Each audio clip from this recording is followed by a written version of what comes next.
45 days before they can approve it. And after it has been approved, then I must wait for another 10 days before it can be, the money can be paid. So I don't see the reason why it should just take such a long time waiting for the money. Well, they know that I'm no longer having an income.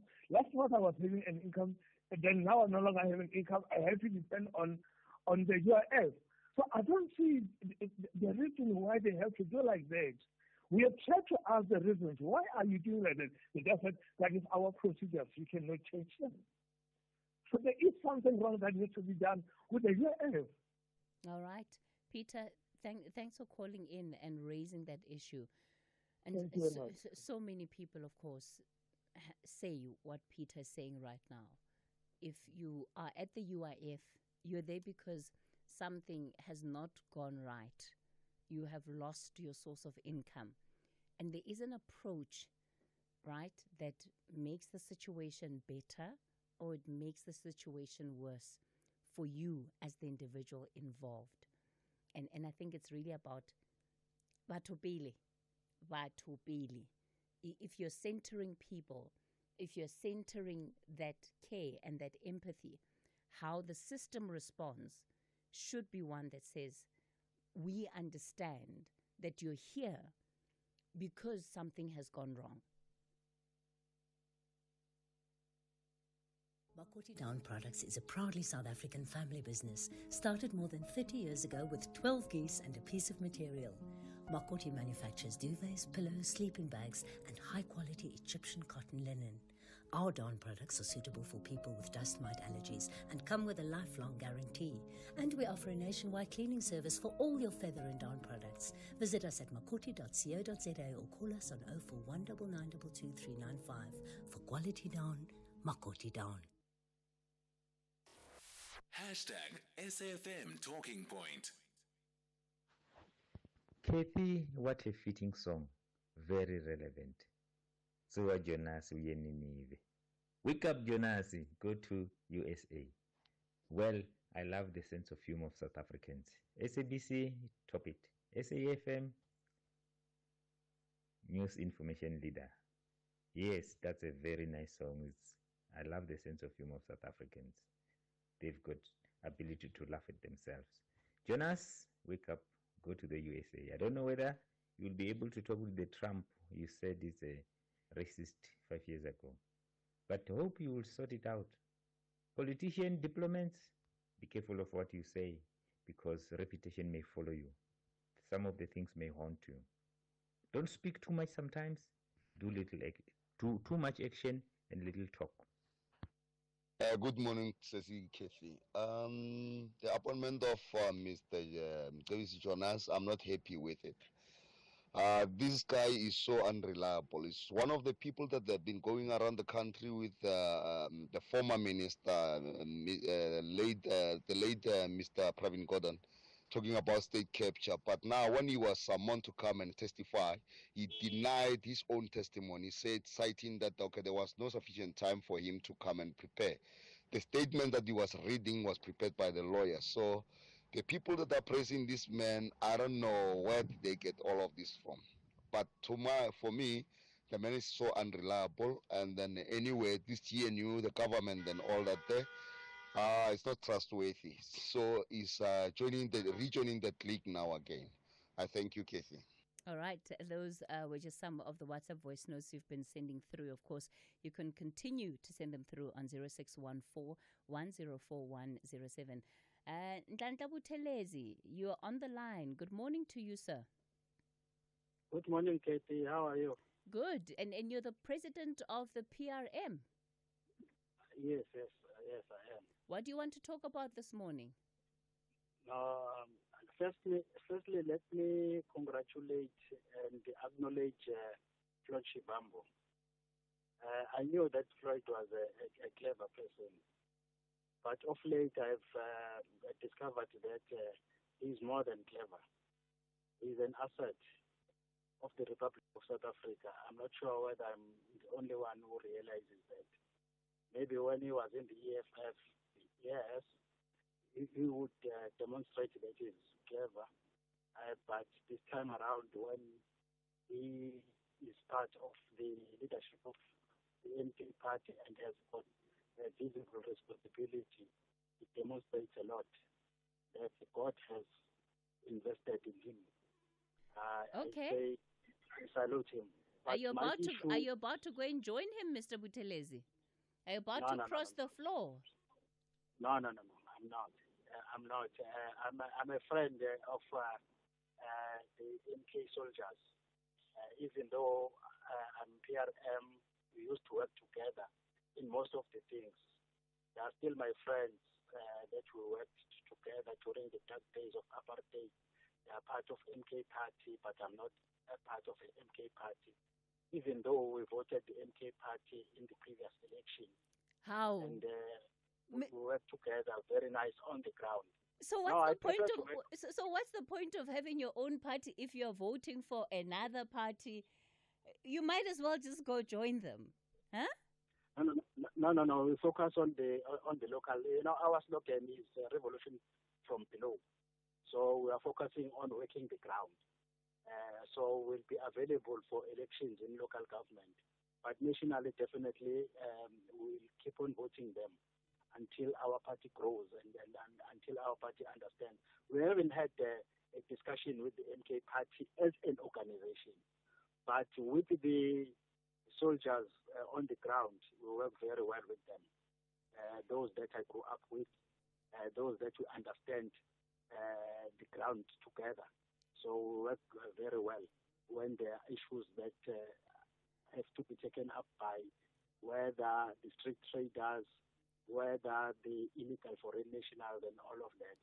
So we work together with the MK guys who are now MK party members. There's no problem. Look, Mr. Buthelezi, as long as it makes sense to you and the people that are voting for your party, then I guess that the rest of us can just sit and observe and watch the events as they unfold. But yeah, I'm puzzled by the fact that you would be running a political party and you would actively then be telling your members to vote for another political party. Why not just join them? But I'm sure you have your reasons. Yes, there's no reason for us to join them Umkhonto Sizwe party because why we vote them is because there are things that are similar but not the same, but are similar with that of the PRM. So the PRM started in 2015. So Umkhonto Sizwe party started in 2023. There are things that they are saying which we said even when it was not fashionable to say them. And other parties too joined to say them. But we never voted them because we did not understand their revolutionary stance. But we understand the revolutionary stance of Umkhonto Sizwe. And there was no need for us to stand for elections at a national level because our focus is at the local level. Okay. We tried at the national level, we failed. Then we realized that no. Because of the way we are operating, people at a national level would not understand us. Let's start where we belong. We belong on the ground. And you see how harsh politics can be sometimes, you know? You've been fighting and then somebody just starts a party yesterday. Jiggy, they have 45% of the vote. Yeah, but as long as they're in the revolutionary path, we are very, very happy. For us, it's not about us. It's about the people. As long as they are doing and saying things that we agree with, and we are saying, but they won't beat us when it comes to municipality. Maybe we can work together if we are getting voted, particularly in Etegwini. Okay, because we understand the municipality in and out. We understand the municipality in and out. We know what is happening. Yes. I hear you, Mr. That is why we are going to continue contesting the local election. Okay, we're going to have to leave it there, Mr. Buthelezi. But I think the point has been made. He actually called in to talk about something else. He wanted to talk about car tracking companies. Khoshi Masiya, you're in Limpopo. Good morning. Good morning to you. Thank you very much for having me. Yeah, I want to raise this thing about SABC radio stations telling us each day that they are 60 years old. My vernacular station says it's 60 years old. Mngana Lonene says they are 60. Tobela says they are 63 years old. And I think it's the rest of the SABC stations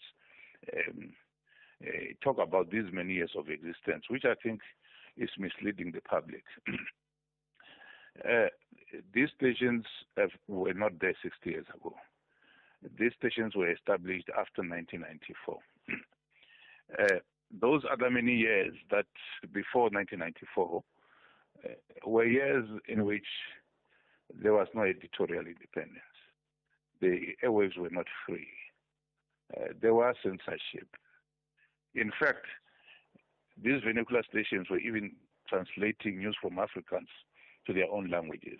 So if we celebrate, do we celebrate everything that happened? If, for example, if we were to celebrate a country or a republic, would we have to celebrate from 1910?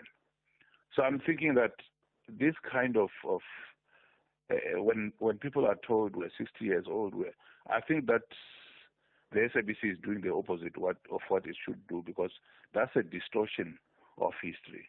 We can't be celebrating so many years of censorship when we are free and so on. We talk about 30 years of democracy these days, so we should be talking about radio stations that were established after freedom. In fact, the birth of your Tobela, your Parapara, and Shop meant the death of old. So I do not understand. Maybe I could be persuaded, but I just think that the SABC is all out to misinform the public. Khoshi Masia, I think you've made a very strong argument on this issue, and it is one that we can look at in a longer conversation. Khoshi Masia is out in Limpopo. It's time for your 10 o'clock news.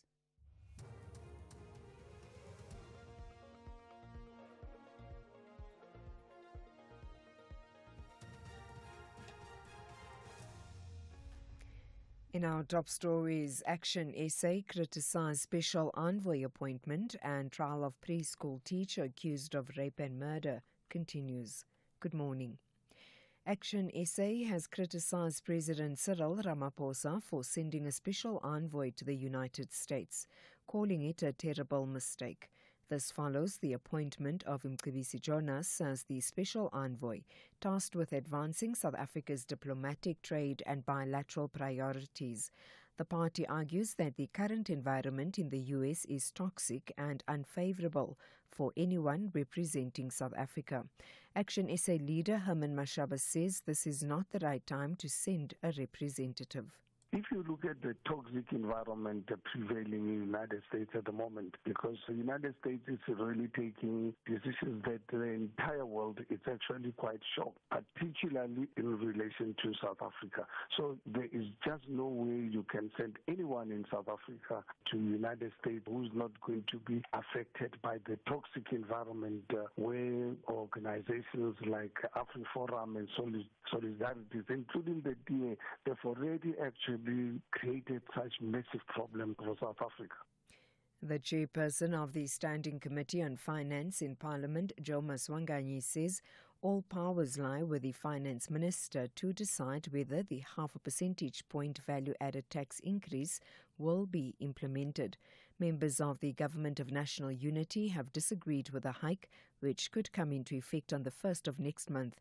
Maswanganyi says should Minister Enoch Godongwana reverse the proposal, he'll have to follow due process. If now he decides otherwise, he has to follow a legal process to reverse that decision that he has taken, which I don't know the decision that the minister will take after the recommendations of Parliament. If the Parliament does not pass the appropriation bill and the division of revenue bill, it's going to put the country into very serious crisis, because it means that we can continue to spend on the money of the previous budget. You will not proceed after 4 months to spend the budget that is currently in Parliament. The trial of a preschool teacher charged with the rape and murder of a 6-year-old child continues in the High Court in Johannesburg. 25-year-old Amber Lee Hughes is charged with 2 counts of rape and murder of the child, who was also her stepdaughter. Monique Lewis has more. Amber Lee Hughes has pleaded not guilty to the charges stemming from the alleged incident that took place on the 23rd of January 2023.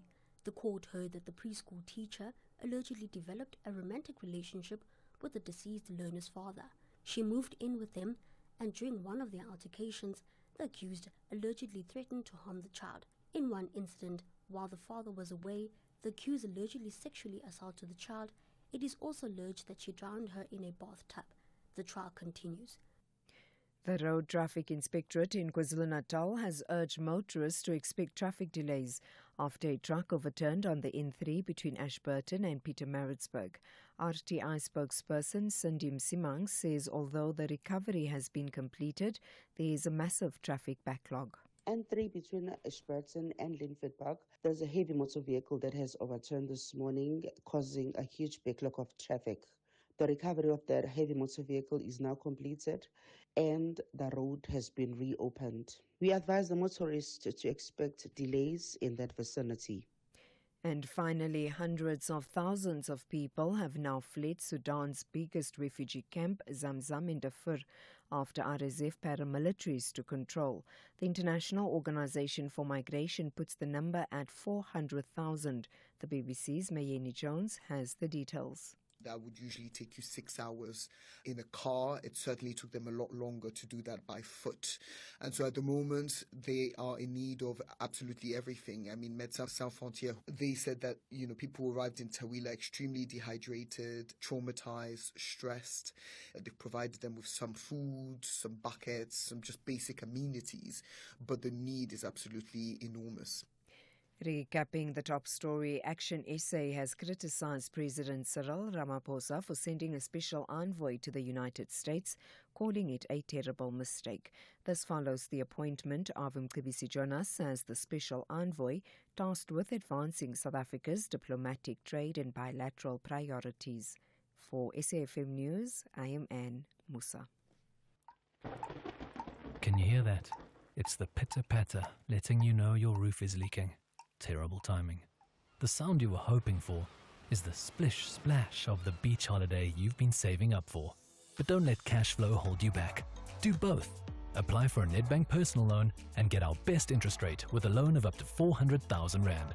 Apply online at nedbank.co.za. See money differently. Nedbank. We're a licensed FSP and registered credit provider. T's and C's apply. It's the catch of the season as our 3 madcap fishing fanatics are back, embarking on even a more exciting adventures across the globe. Get ready for bigger fish, bigger laughs, and more extreme destinations in a series packed with adrenaline-fueled fishing antics and plenty of friendly rivalry. Fishing Impossible Season 2, Fridays at 10 p.m. only on S3. Open up.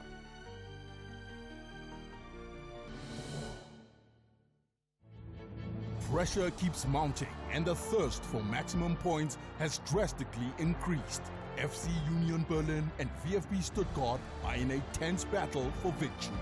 This is the Bundesliga. Football as it's meant to be. Do not miss out on FC Union Berlin versus VfB Stuttgart on Saturday, 19 April at 6:30 p.m.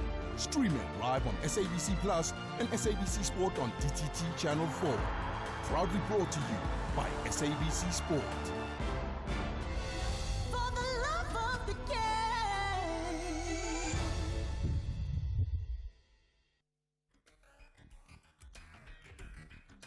The Talking Point with Cathy Mohlahlana. Weekdays, 9 a.m. till midday.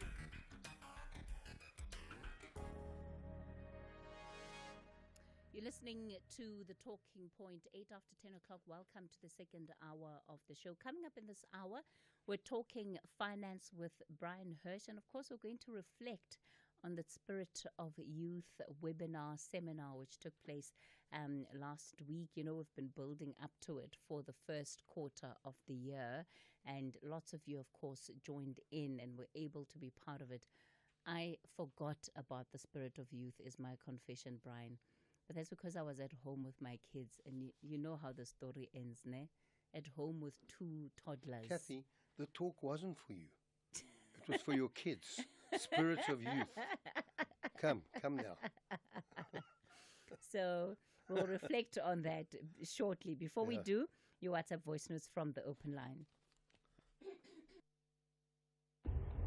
Hi, this is Cathy. I think one thing that is very disturbing for me about this inquest, they seem to be focusing on the political elite families as if they were the one who were affected by apartheid. It goes to show how government gives a little care when it comes to the poor. This is very upsetting about this particular inquest. That is my view. Thank you.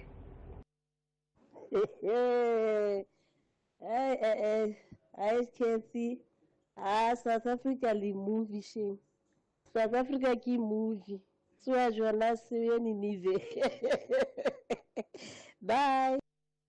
Good morning, Sis Cathy. Good morning, SAFM listeners. I just want to concur with the caller who just called in regarding the school nutrition program. Here, people are being exploited. I know of somebody who's working from 6 in the morning till 4 o'clock, and then at the end of the day, they are paid 2,100, and they are supposed to work over the weekends. I think the Basic Employment Act here is being thrashed underfoot. Somebody must answer. I think someone is benefiting through these contracts. Someone is benefiting from the Department of Education right through. It's a chain of corruption. This must be investigated. I'm Sia from the Eastern Cape. Bye. Hi, Kate. Peter, on UIF issue, he's telling the truth. Like basically what is happening, you'll be on the queue and then they start to work at 10 o'clock or even after.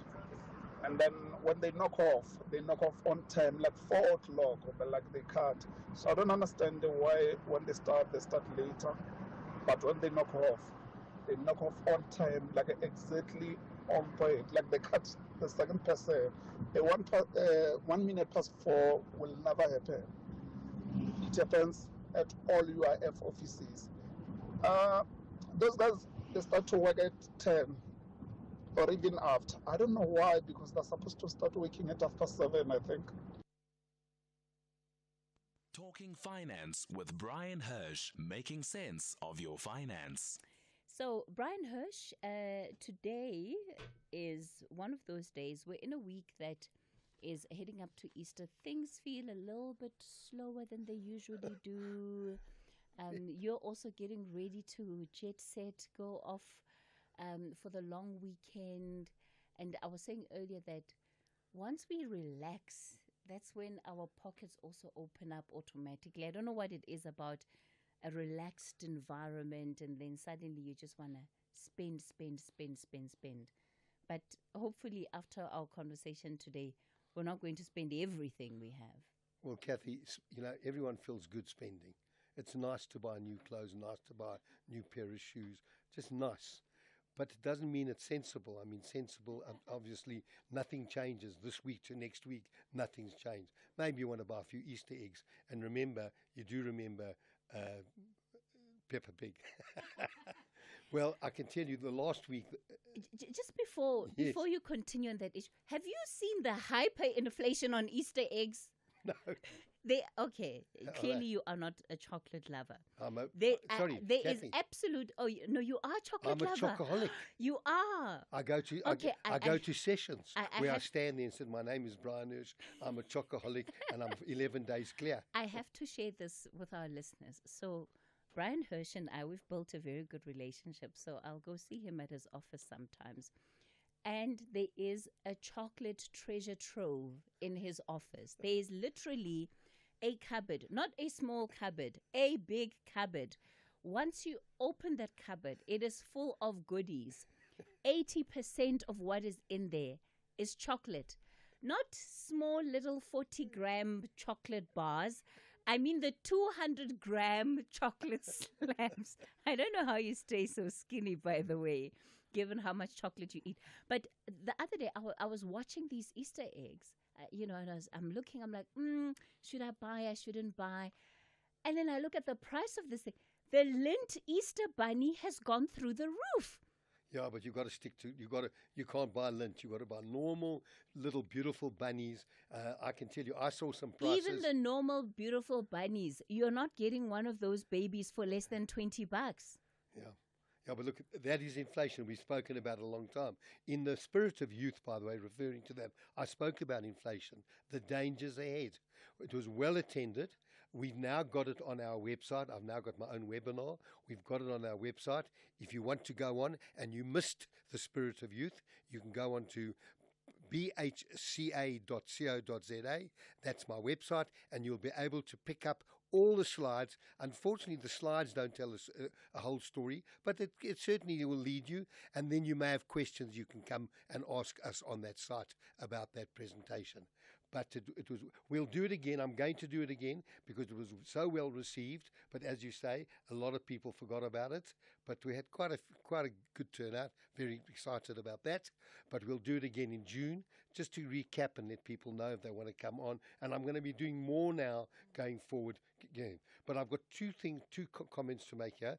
I got a call about Barlow shares. I contacted Barlow's. It's called Kaila Sizwe. Barlow shares. It's the PE part of the shares. They're having an annual general meeting mid-May. You can go onto their website. Everything, there are questions and answers, and most important, you can ask questions. And if you'd like me to contact the person who's involved in this, he said, please, when I put in writing the questions. So if anyone has got any questions about Barlow's, you can please send it to me on www.bhca.co.za, and I'll be able to put it to them so they'll be able to answer that question for you. Thank you so much for that, Brian. Before you get into the business of the day, Frank from Maritzburg says, hi, Cathy and Brian. So if Brian can't make it to the chocolate shop, does he send an envoy? Yeah. Look, I've been a chocoholic all my life, but I must tell you, there have been 4 times that I've given up. And the last time I gave up was last November, and I was 111 days clear. So, and then unfortunately, someone talked me into a slice of, and you know why I stay so slim? Because I gym. I gym to eat chocolate. I gym. I used to gym to keep up with my grandchildren. Now I gym to eat chocolate. Okay. Love it for you, Brian. Yep. So let's get into today's topic. Brian, today you're asking where it is a wise person or a foolish person who tries to time their investments in the market. Yeah, to try and time the market, and so many people say, I'm not going to buy now, or I'm going to sell now and panic. You know, markets are driven by 2 components, panic and fear. Those who panic and sell out, and I must tell you, we did have one client. It's the first time I didn't have one client who sold out in any shares, understood their long-term time horizon during COVID. I had one client who asked us last Tuesday to sell. We sold at the bottom of that particular trend. He phoned back on the Thursday and he said he's changed his mind. He doesn't want to sell. Well, I don't know if you understand the markets. When you sell shares, you can't just buy them back because you've got to be. The shares trade between individuals. There's a buyer and there's a seller. He sold, someone bought, and if he wanted to buy back, he's going to have to buy from a seller who's now already at a much higher price. But let me explain to you markets. The right time to buy is when markets are falling. Brian, I'm going to ask you to hold that thought because we've got a break coming up and I don't want to interrupt you because this is now class in session. So before we get to Markets 101, let's take this break and then we'll continue. What is your money doing right now? Is it lazing around in that other account because you're not sure where to move it for premium growth? Well, let's make it work hard in a Standard Bank Money Market Select investment account, where we'll grow it with a nominal interest of up to 7.9% on a minimum deposit of 100,000 Rand. Plus, you get access to your funds anytime. Open yours online or on our app today. Standard Bank is an authorized FSP and registered credit provider. T's and C's apply.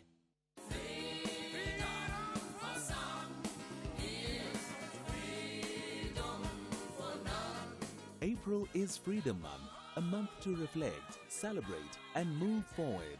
SAFM is bringing you powerful stories, insightful debates, and voices that shape our nation. Stay tuned to SAFM, where freedom, history, and the future meet.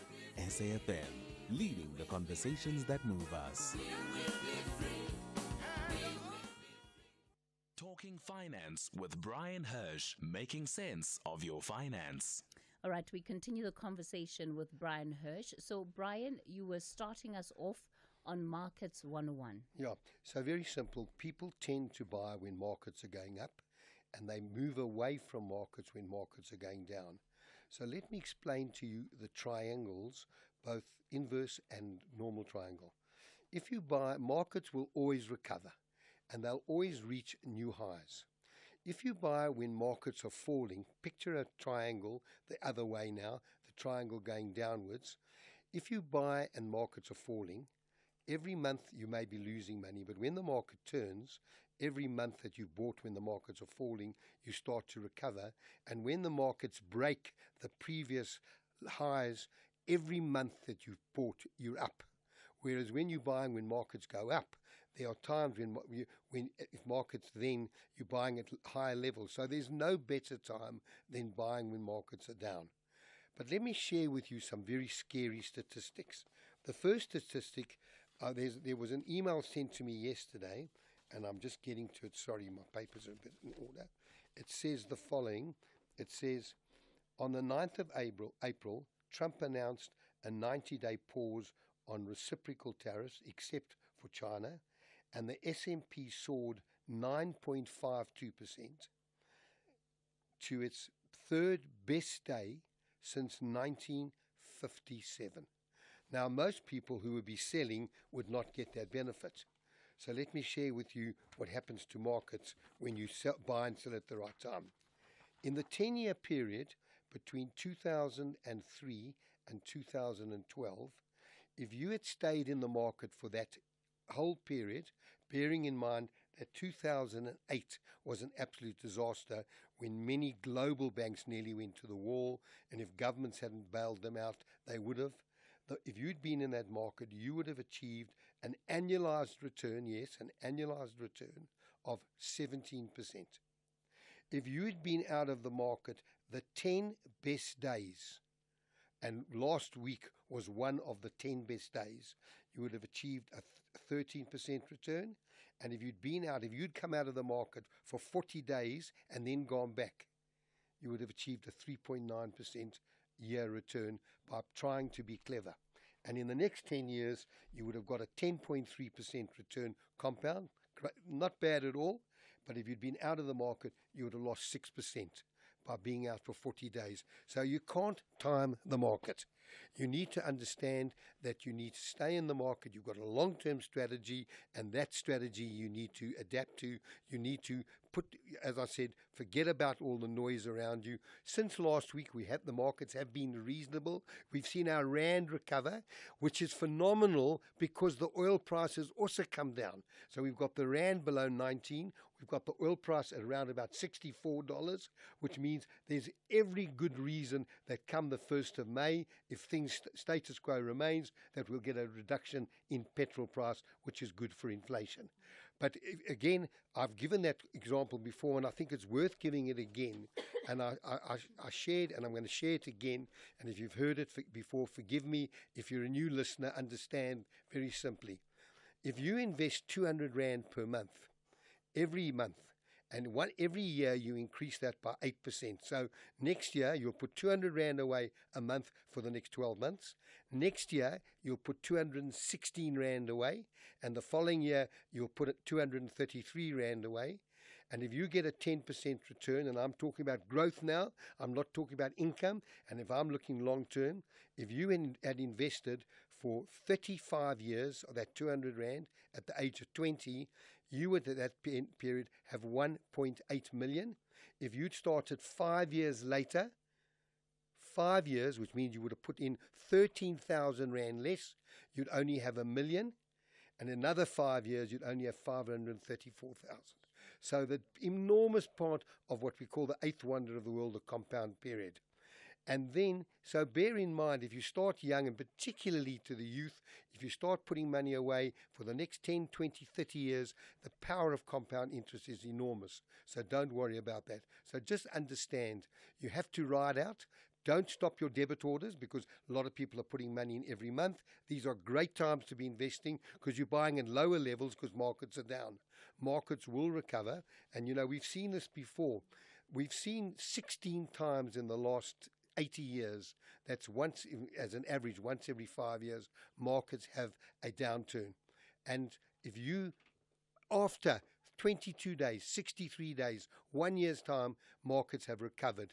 So markets adapt, because remember, markets don't, the markets are driven by the companies in those markets. The companies, if you think about South Africa, if you talk about Discovery, if you talk about Standard Bank, if you talk about ShopRite, those companies are they listed in the market. Globally, you talk about the Amazons, the Apples, all those type of companies, MasterCard and those type of companies, they will adapt to whatever Trump can throw at them. He's now had a pause again, so one can't understand what the man is doing. Let's hope Jonas can get to grips with Trump, because I don't think anyone else can. Brian, the point that you're also raising, as you were giving that example, was, when we try to get smart and we try to beat the markets, and of course you'll have people share different experiences and come out and say, actually, this is how I was strategic. This is what I did.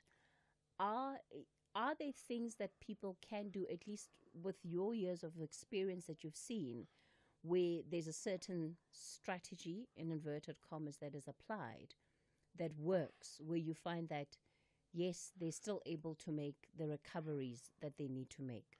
Cathy, if you're out the market on the best months, you can't make it up. But I can tell you what people don't tend to do is rebalance portfolios. So let me explain to you. Let's assume you've decided your strategy is going to be 50% in equities. It's going to, of which 70% is offshore. Let's assume you say to yourself, I'm going to be invested 25% in property, 15% in bonds, and 10% in cash. Now, your portfolio changes, and all of a sudden, your equity component of that portfolio is now 65%. You are now overweight equities. And now you have to look at your equities and say, why am I overweight? And some of the big equities that have run, you can say, well, I'm overweight a particular stock. So many people have been overweight Apple and Amazon and Nvidia. What that tends to do is lighten your holding. There's a capital gains tax event. The opposite occurs when markets come down and your 50% equity only goes to 40%. Now's the time. And it's so difficult to buy when markets are down, and so difficult to sell when markets are up because of the fear and greed component. So you can manage your portfolios. That's how. But the difficulty, don't try and time the market, and most important, don't try and do it again. People who succeed will always tell you, but I can tell you right now, they got it lucky once. I want to find people who can tell me. And I'm not talking about traders, Cathy. Traders buy and sell every day. They watch the market. They sit there. If the market goes up a little bit, they'll sell. So I'm talking about investors, which is 5, 10, 15-year type of money. You also say that we should buy when the markets are down. How do we know what to buy? Well, you have a look again which shares have come down, and it's again the popular shares that have come down, and have a look at the industries in, just to give you an indication of world markets, which I thought you may find interesting. World markets are invested 21% in technology today, 12% in industrials, 3% in property, 17% in financials, 9% in healthcare, 8% in communications, 5% in energy, 5% in materials. So the world markets are made up more on financials, in technology, and healthcare. So all I'm saying is those are the industries that are going ahead. That's where the world markets are based. 21% is in technology. So if you've got a long-term time horizon, just think about it, Cathy. You've got 2 phones here because you haven't migrated something from phone O to phone B. You're not alone, because I can tell you, people who get their new phones never migrate. So all I'm making the comment is, this, we can't live without technology. We're sitting here with machines and everything that's going on. And every day there's an upgrade. So all these type of things. Healthcare has become an enormous thing because the cost of buying medical aid is enormous. So people have to become healthier. And what is healthier? Losing weight in America, the weight loss diets. I mean, you can't pay cash anymore. So what's valuable is your pay systems, the MasterCard, the Visas, less the American Express, because the cost of the retailer pays so much more. And those are the industries you need to be in. And the average person can't pick those industries, because you can have a top-down approach. I want to be in technology. But then the bottom-up approach, which technology stock should I be in? And with Trump's changes, there may be different stocks you should be in today. And that's why you need to have an expert help you migrate through this minefield. Yeah, but also just looking at global markets, and you look at the local markets, there are disparities there, like property 3%. The local market is quite different, isn't it? Yeah, our local market is much more than 3%. Yeah. But the institutions aren't investing. There's very low property exposure in the many funds, unless you're buying a property fund. Property's got its own issues because, COVID taught us differently. We never expected COVID, and maybe without COVID, nothing would have changed, but everything is different now. People are taking less space. The big retailers are now moving into warehouse space because the cost of rental of warehouse is so much less than the cost of these high shopping centres. The turnover clauses. I had a lady in my office yesterday. They've got 2 fish and chip shops doing exceptionally well. They've got to pay a turnover clause of 7% over and above the rent they pay. So as they turn over, the landlord, but the companies are not investing in properties. Every one of them that I see have a much lower exposure. That's what I'm saying. The global exposure to property, whilst enormous, is only 3% in terms of investments in the funds that they hold. The big thing, yeah. We're going to continue with Brian shortly. Of course, I'll also be taking your calls on 086 000 2013, 086 000 2013, and of course on the WhatsApp voice note line. You can send those WhatsApp voice notes on 0614 104 107. The news headlines on SAFM. I am Ondalambana, and a very good morning. There are reports of a student who has been shot dead while 2 others have been left injured during a protest at the Walter Sisulu University's Mthatha campus in the Eastern Cape. More details on the story to follow. Action SA has criticized President Cyril Ramaphosa for sending a special envoy to the United States, calling it a terrible mistake. And large parts of Johannesburg will experience low water pressure to no water for 2 weeks in May. Rand Water will be conducting maintenance on the Palmit pump station from the 2nd to the 16th of next month. A full update follows at the top of the hour. Taking a look at your markets this morning, the rand is currently trading at 18 rand 78 to the dollar, 24 rand 79 to the pound, and 21 rand 33 to the euro. Markets in Asia extended gains at the closing bell, the JSE mainly higher during mid-morning trade. Markets in Europe are currently in positive territory. Gold is trading at $3,226, platinum $956 per ounce.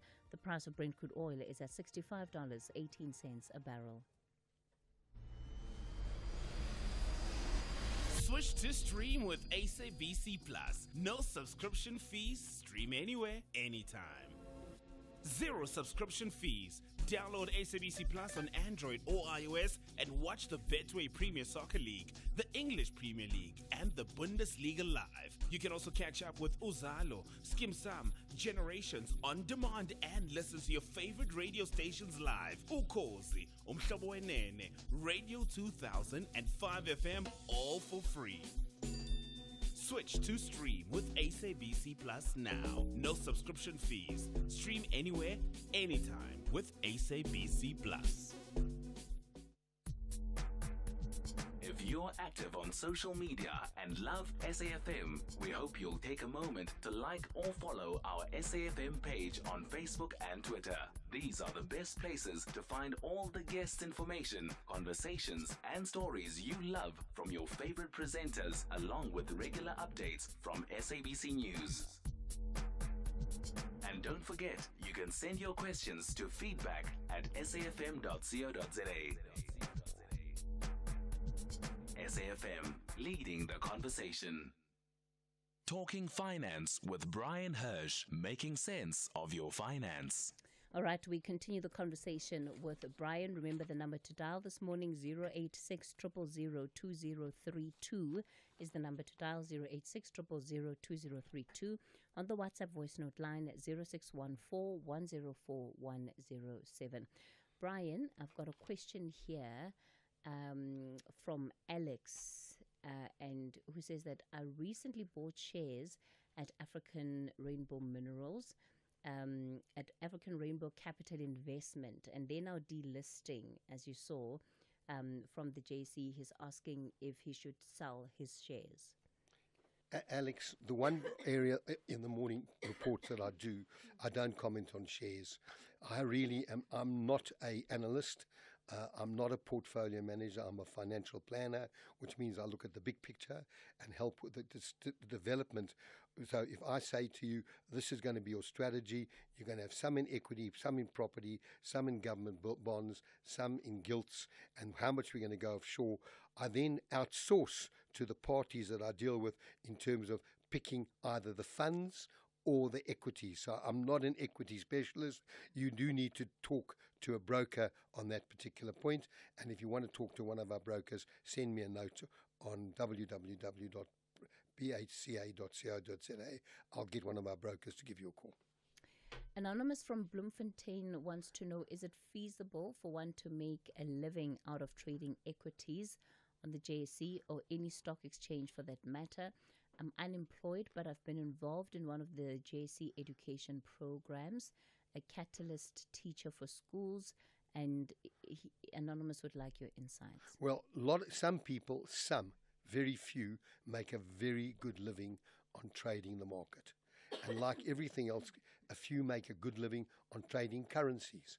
The majority of people lose. It's very much similar to there are a few punters at casinos who play poker and gamble who make a lot of money. They have a system, not a system, they have a way of managing the rest of us lose. Have a look at all the size of all the hotels that have been built by the various casino companies. Yeah, I would say in general, and 99% of people will only lose their money, and maybe 1%, if that, will make money on a regular basis. But they take their losses as well. There's no one who scores and wins on every single share. You know, if you think last week what happened, I mean, platinum's recovered, platinum came off 10 to 15%. So many stocks, you get wiped out very quickly. So be careful.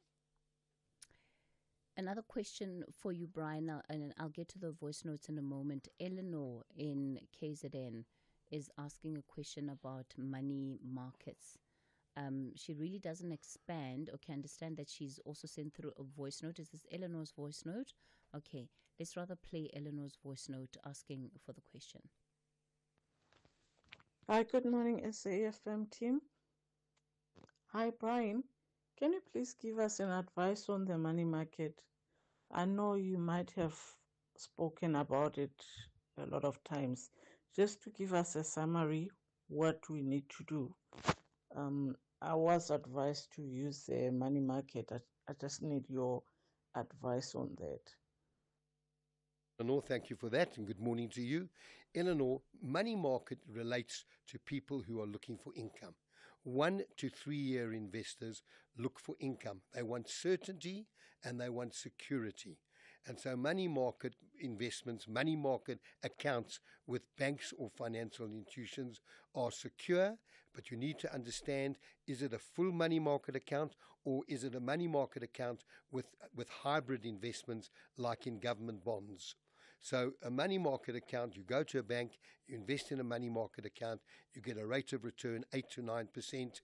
It is taxable. So you need to understand, depending on your age, if you're under 65, you'll get 22,800 Rand of interest that you won't pay tax on. And if you're over 65, correct me, it's somewhere around about 34,500. So you pay tax. So understand there's a difference between gross income, gross return, and net return. So, and then I talk a lot about government retail bonds, which is, in my mind, a very safe way of investing in money market. A 5-year government retail bond currently is paying 10.25%.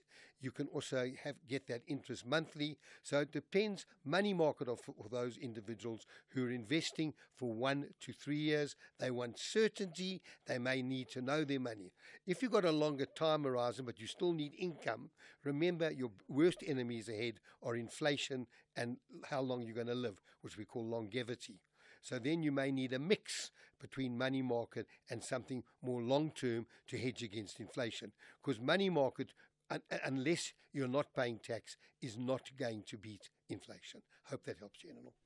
All right, let me go to Mavis in Cape Town. Good morning. My question is asset estate research a bona fide organization? Because this lady phoned me and said that she can sell my shares. I've got a small amount of shares at Naspers, and that fee will be 15% of the total, and I thought that was a lot. She'll do what? Sorry. She'll do what? It will cost me to sell my shares and organize it 15% of the total value of the shares. And then a few minutes later, she said, okay, she'll give me a discount, and it will be 10% of the shares. Now, those shares are my last money that I've got. It's 79 Rand, and it must last me till I'm past 80. So I need to be very careful. All right, Mavis, just let's backtrack a little bit. So you have these Naspers shares. Why are you looking to sell them in the first place? Because I need money. My savings is run out. Okay. It's going to be run out in a couple of months. All right, so you need the income. This lady is from which organization, you say? She said she's from Asset Research. Asset Research. Yes, and she said I could phone the JSE Investor Services, but they will just put me right back to her. Okay, so basically you reached out to whichever... I didn't reach out. She phoned me out of the blue. Okay. And you want to know if she's from a legitimate company? Yes, and I want to know, is 50% of your shares the correct percentage that people take? Because I think 15% is a lot, and I was worried because a couple of minutes later she said it was 10%. Okay. And then she said she'll phone me today, and I said, no, my cousin is leaving. She must phone you tomorrow because I wanted to first ask Brian if it's what the story is. Okay, and you say that the shares that you have are worth 79,000, hey? No. I don't know what's it worth. I've just got 20 of them. Okay, all right, okay. Okay, let me make this comment. Start running. Run as far as you can from this person. I'm not commenting whether the company is legitimate or not. You can phone a broker and you sell the shares, and your brokerage fee will not be much more than 1%. That's standard stockbroking brokerage. I don't know why they would be taking 15 or 10%.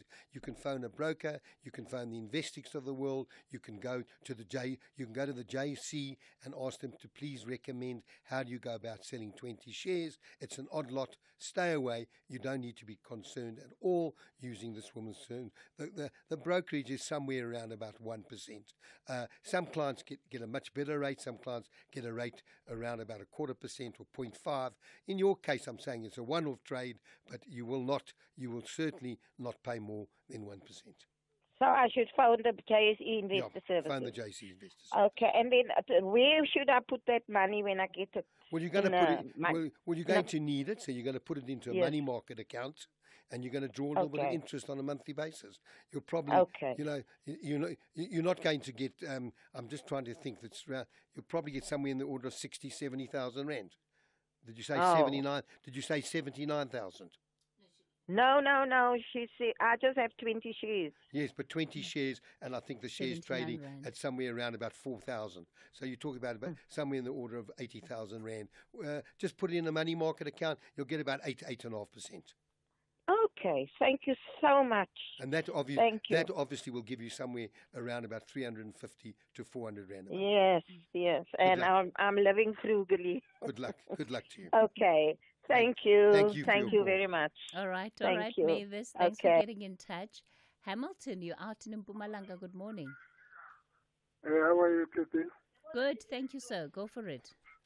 Thanks. Yeah, I'd like to talk to Brian about. I called during the last show of 2024 about Barrowell Kulasizwe Triple B share scheme. Yes.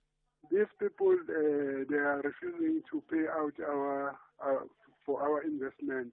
They keep on paying hide and seek. They said they would pay at the end of September 2024. Now they keep on changing the dates. They said they were going to pay during the second quarter of 2024. The second quarter has started now.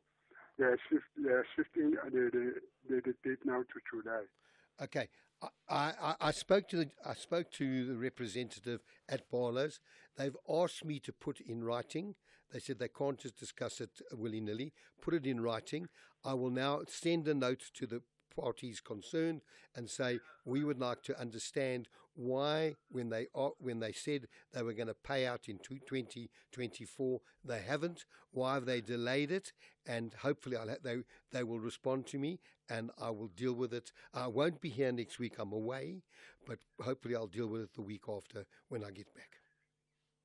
Yeah, the problem is that they said that when they enticed the investors to invest in the scheme, they said each share would go at 10 rand at the beginning of 2020 of 2019.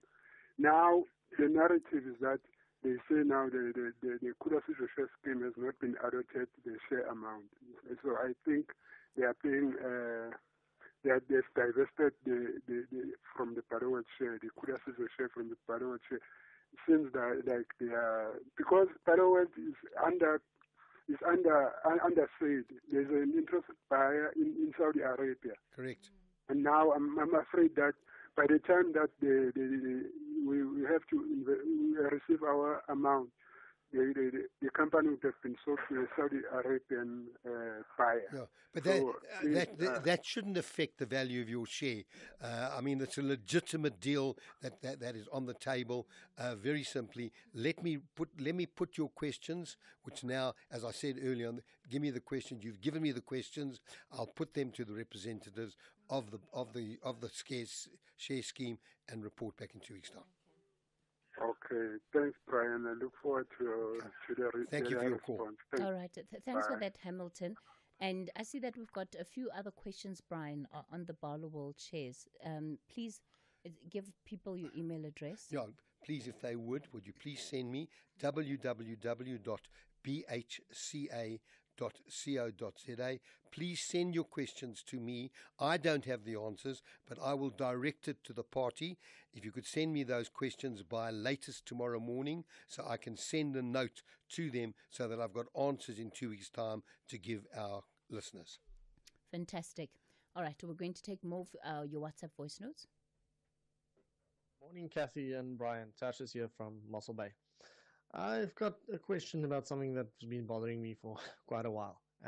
You always see these ads for life insurance saying for 250 Rand a month, you get 3 million Rand life cover.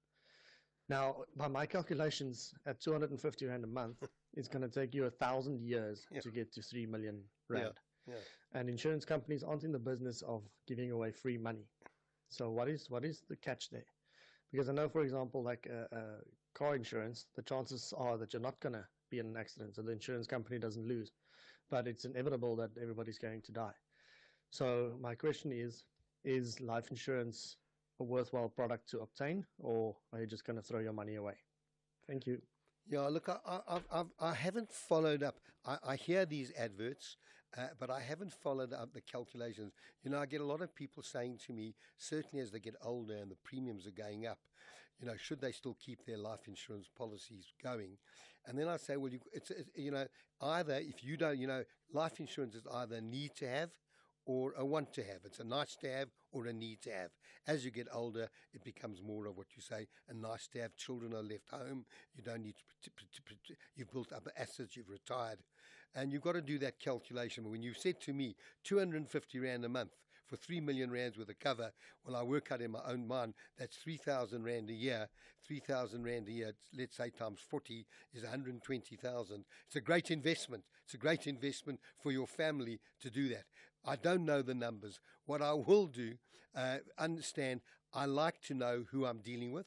I like the brands, but then there are so many other brands that have come up in the life insurance industry that may be underwriting agencies that are underwriting and reinsuring with large companies. So I don't know. If you've got an example, would you send it through to me on www.bhca.co.za so I can have a look at it, and I'll start to make note of these adverts that I hear and do some calculations. But you're absolutely right. If you multiply the premium, how long is the premium going to escalate? And remember, you can buy insurance within 2 minutes. Remember, you've got to also disclose any ailment, which however small it will be, because when they're underwriting you on the telephone, you know, they're not calling for medicals. The onus is on you to provide them with information and not forget anything that may be material. All right. Thanks for that, Brian. We're going to take a quick break. I'm back with more of your calls, your WhatsApp voice notes for Brian, 086 000 2032. That's the number to use for our studio line. And the WhatsApps, you can send those through on 0614 104 107. Bahlabani Bantwa and Abafana Bestende are both aware of the uphill towards the wrap-up of the season. They are searching for nothing but a win. Catch the exhilaration of Mzansi's football, Marumo Gallants versus Golden Arrows, on Saturday, 19 April at 2:30 p.m. Live streaming on SABC Plus and SABC One.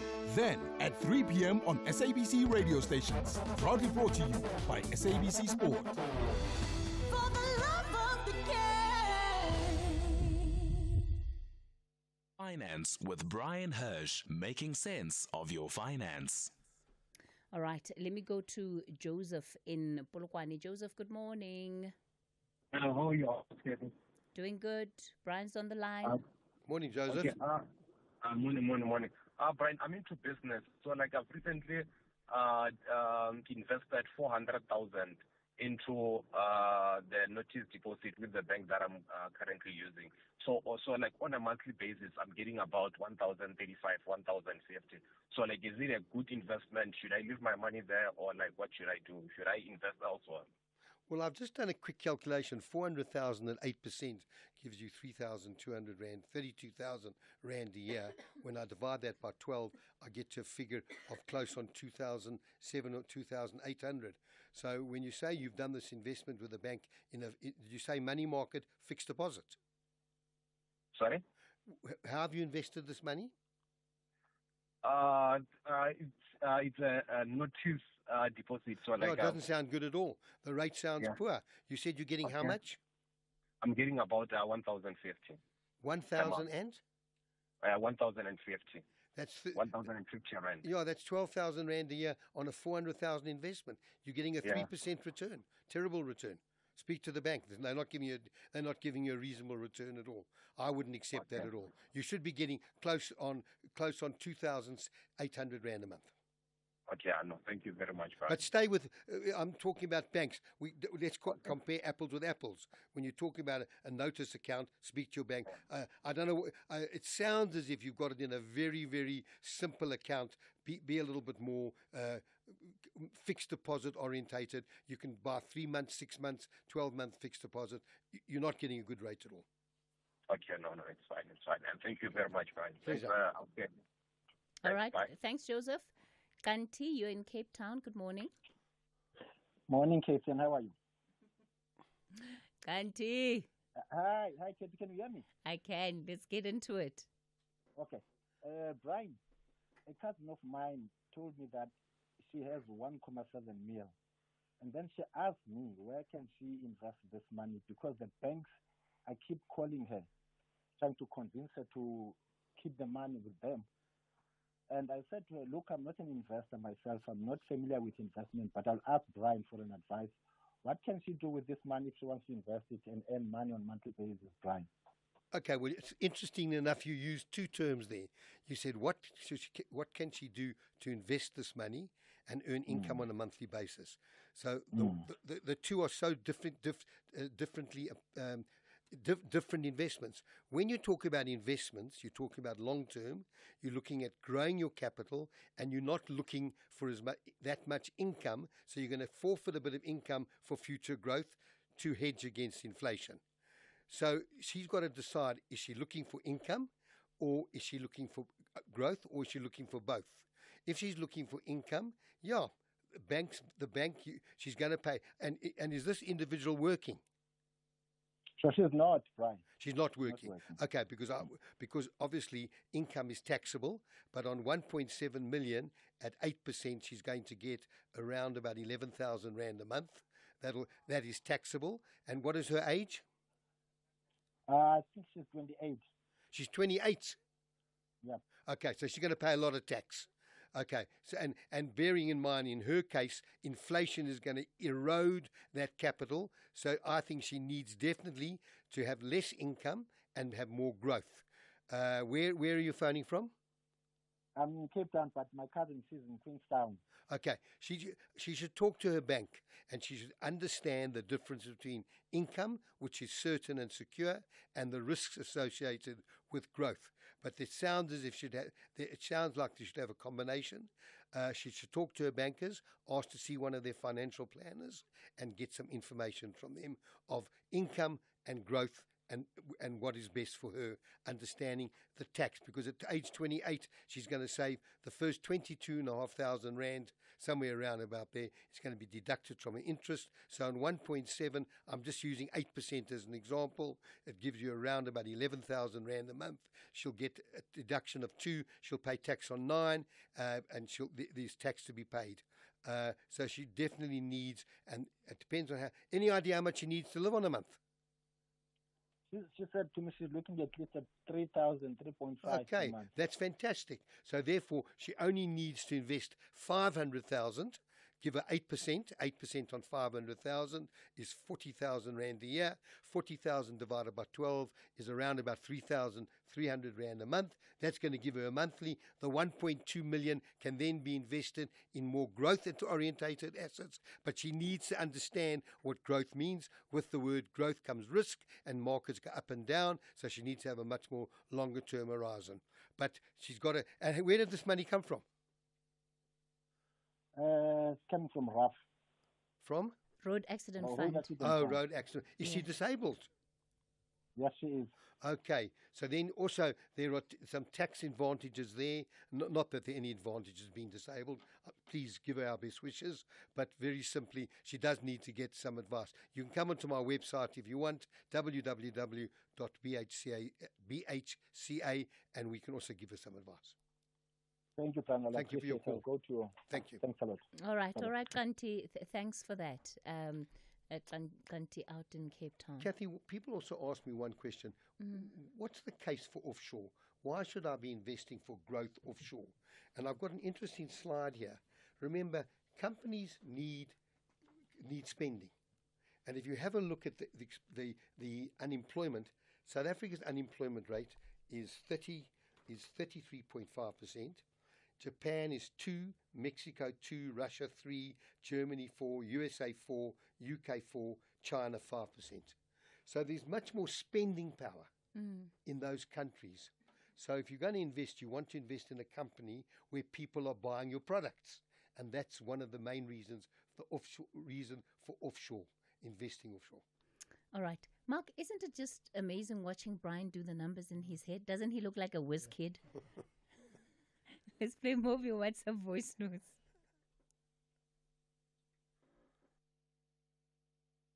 Listeners, This is Georgie Poggi from Johannesburg.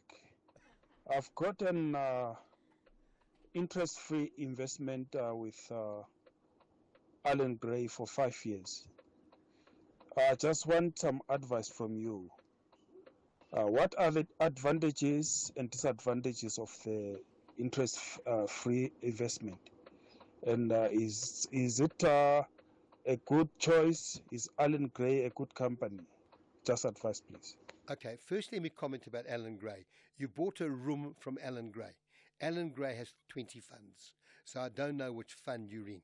But if you're in a money market fund, let me tell you the advantage of tax-free is there is no tax in that money market for interest earned, for any property rentals received. There's no capital gains tax, and if they hold shares, there's no dividends tax. So tax-free is certainly up to that 36,000 Rand a year, which accumulates over the years. I think we've had tax-free now 6 or 7 years, so people could have anything around about $250,000 Rand in those tax-free things. It's tax-free. When you talk, so I don't know, Alan Gray is a good company, but I don't know which fund you're in.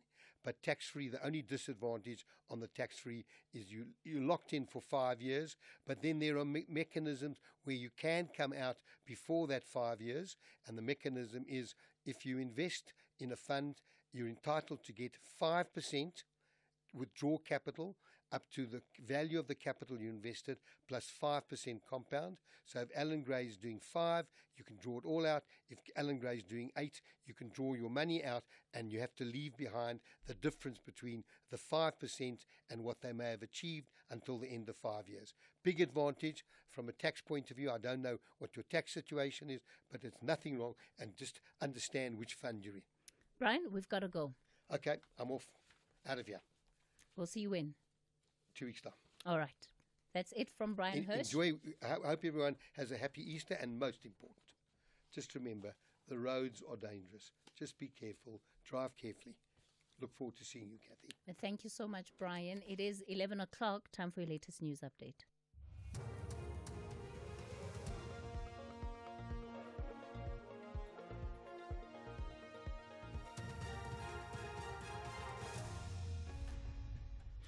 Thank you, Cathy. Top stories at 11. Reports of a violent protest at Walter Sisulu University, and Ramaphosa set to visit Kucha Industrial Zone today. For SAFM News, I am Onde Lambana, and a very good morning. Chaos has erupted at the Walter Sisulu University in the Eastern Cape after allegations that a student was shot and killed, while 2 others have been injured during the protest earlier today. It is alleged that a group of students were approaching a staff member's house when shots were fired, resulting in the death of 1 student. It is alleged that students are up in arms and have burnt a vehicle belonging to a staff member. Action SA has criticized President Cyril Ramaphosa for sending a special envoy to the United States, calling it a terrible mistake. This follows the appointment of Mcebisi Jonas as the special envoy tasked with advancing South Africa's diplomatic, trade and bilateral priorities. The party argues that the current environment in the U.S. is toxic and unfavorable for anyone representing South Africa. Action SA leader Herman Mashaba says this is not the right time to send a representative. If you look at the toxic environment prevailing in the United States at the moment, because the United States is really taking decisions that the entire world is actually quite shocked, particularly in relation to South Africa. So there is just no way you can send anyone in South Africa to the United States who's not going to be affected by the toxic environment where organizations like AfriForum and Solidarities, including the DA, they've already actually created such massive problems for South Africa. Police have rescued 2 businessmen kidnapped in Midrand, north of Johannesburg. The pair were ambushed on the premises of a car rental company by a group of suspects yesterday. Police say the kidnappers took the man to a bush along the R21 where they were asked to hand over their bank cards and pins and large sums of money withdrawn from their accounts. National Police spokesperson Atlinda Mate says the victims were found in the bush and their vehicle was later recovered in Tembisa, east of Johannesburg.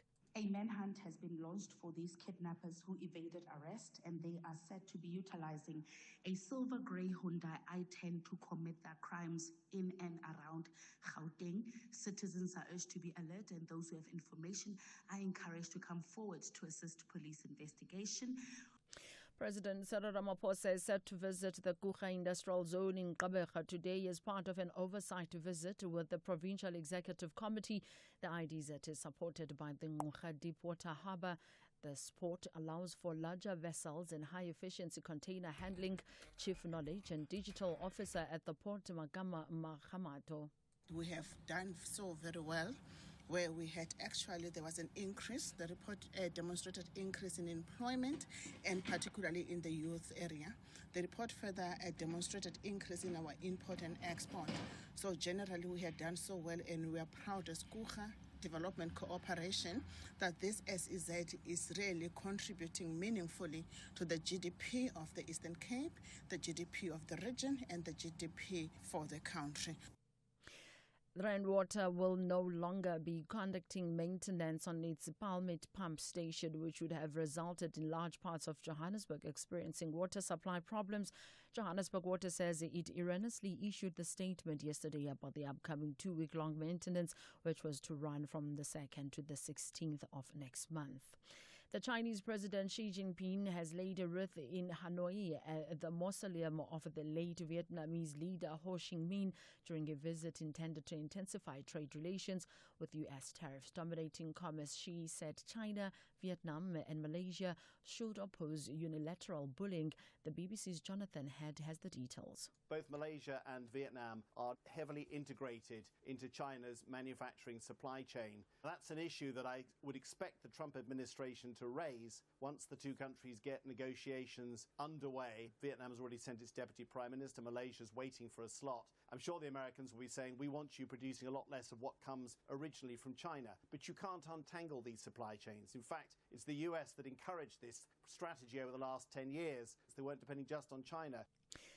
Recapping the top story, chaos has erupted at the Walter Sisulu University in the Eastern Cape after allegations that a student was shot and killed while 2 others have been injured during the protest earlier today. I am Ondilambana for SFM News headlines at 11:30. It's the catch of the season as our 3 madcap fishing fanatics are back, embarking on even a more exciting adventures across the globe. Get ready for bigger fish, bigger laughs, and more extreme destinations in a series packed with adrenaline-fueled fishing antics and plenty of friendly rivalry. Fishing Impossible Season 2, Fridays at 10 p.m. only on S3. Open up.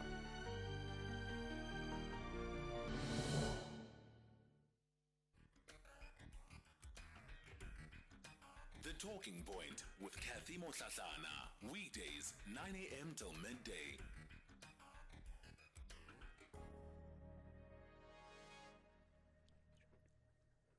Good morning, Cathy, and the listeners as well. I mean, the government mustn't open any inquest documents of the past, meaning that it could destroy the government of the ANC, because I think those assassination or killings were within the ANC itself, not the apartheid government. So the government must be careful of what to touch and not to touch. They will be opening a can of worms to me. Brahma by Proteacland. Thanks for the great show, Cathy. Morning, Sis Cathy. It's Yandisa Ponga in Tembisa. I think those who said they are not happy about the appointment of Mcebisi Jonas, they must come clean that they were expecting a white person, not a black person, to go to America. They must come clean. And they must know that if you don't believe in black people, some of the people are still believing in black people. It's not just because the DA and the AfriForum have gone there and spread lies about South Africa, then we can sacrifice and send a white person there in America. No, it doesn't go like that. Morning, Cathy. Cathy, UIF must be investigated. You know, I have one person that has been going there to the Trudeau's office for almost a year now. He has not been paid as yet. Yet UIF always declare profits, at the end of the year. And then they even prepared to sponsor some employment stimulus, like they did with Gauteng last year for the youth employment. They even give some billions to government during relief and stuff. But they can't pay rightful contributors. And that thing of UIF of saying that you whether you contributed 20 years or 30 years, they can only calculate your your returns using a 4-year cycle. That itself is a fraud. These people, they must come and explain themselves, because you know what, you might contribute to UIF for 10 years, but they only pay you for 4 years. Good morning, Cathy. Good morning. Good morning. I hope you're doing well. On the appointment, Cathy, of the BC Jonas, I believe that it's a good appointment. However, I don't think the South African government should really put any more effort in trying to reach out to amend the relationship with the US. It's not going to work, because they already have their own conviction about us and who we are and what we want to do. We know it's a lie. They know it's a lie too. So it's not going to help. They should just put everything on hold until a new administration comes in. Thank you, Cathy. PF in Durban. Good morning, Cathy. I just want to add on the guy who phoned about UIF. I think it's high time government must accept that they failed to administer this thing. It's rather better they give it to Sanlam or Old Mutual so that it can administer it. As I'm talking, Cathy, it's now almost a year and a half after I left the job. I worked for 7 years, but I haven't received my UIF payout. I'm even now tired of going there, because the money I have exhausted going there is already taken the portion of that money. So I think it's high time government must give this thing to Sanlam or Old Mutual. Thanks, James Johannesburg. Cathy Mohlahlana on SAFM. Yeah, well, thank you for all of those voice notes. We'll certainly be taking up some of the issues that you have raised, especially around the UIF and the labor centers in particular. It is incredibly worrying that you have people sleeping outside some labor centers for days on end, simply because they are unable to get the assistance that they need. And because it's so expensive to travel, going up and down, the only thing that makes sense is for them to stay until they're seen. That is something that absolutely needs urgent intervention. So we will follow up on that and hopefully be able to give you an update before the week is up. All right, our final conversation for this morning then is around employment in different cities across our country. Our next guest has written research that notes using spatial economic activity data, in particular to uncover the performance of cities. And he's looking at a 10-year period, so over a decade, when assessing these different employment opportunities. The research has focused on 6 metropolitan areas, which is the city of Cape Town, Tshwane, Johannesburg, Buffalo City, Nelson Mandela Bay, Ekurhuleni, Mangaung, and eThekwini. Dr. Justin Visagie is Senior Research Specialist in the Equitable Education and Economies Research Division at the Human Sciences Research Council. Dr. Visagie, good morning to you. Thank you so much for your time this morning. Thanks, Cathy. It's a pleasure to be on the show. Firstly, let's just start with the research that you've done and how it came about. When one, of course, looks at the concept overall, it's a fantastic concept to be able to sit and gauge whether cities are doing what they need to do to drive economic activity, especially within the context of your metropolitan areas. But how did you get to this point? Yes, Cathy. So this is part of a broader partnership between the Human Sciences Research Council, National Treasury, the University of Free State, among others. And the main thrust has been that we need better information. We need a better evidence base about the economic performance of different places, cities in particular, but every municipality across the country. Something that's maybe not appreciated by the broader public is that Statistics South Africa collect detailed household information. We know the census is a big product. But when it comes to the economy, the coverage is far thinner. And in fact, economic data about cities is pretty much absent.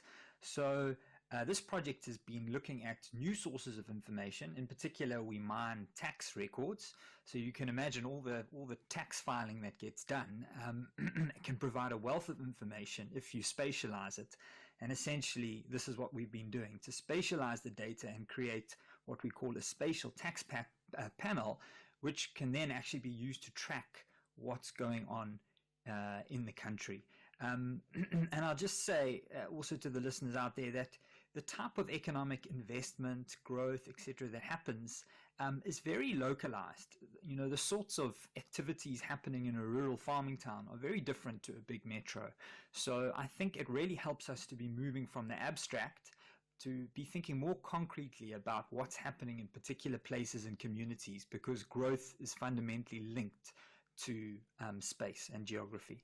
I guess in many ways it also will help shift us just from what are people's lived experiences in certain places, right? Because there's always an assumption that if you're in Johannesburg, there's great economic opportunities, and that's why you see the high migration levels, versus maybe in another city like, well, Polokwane is not a city, but you get the point that I'm making, that this data actually helps to give credibility so that we move beyond just what people's individual experiences are.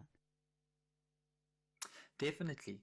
Our research shows that the big five metros, that is the three Gauteng metros, Tshwane, Joburg, and Ekurhuleni, and then if you include eThekwini on the coast as well as Cape Town, those big five account for 60% of all formal jobs. So amongst more than 200 local municipalities, in just 5 of them, you've got 60% of all our formal employment. And in some ways that's a challenge because, it creates these spatial inequalities, but it's also part of the logic of economic development, that as countries grow, as they develop, they tend to urbanize.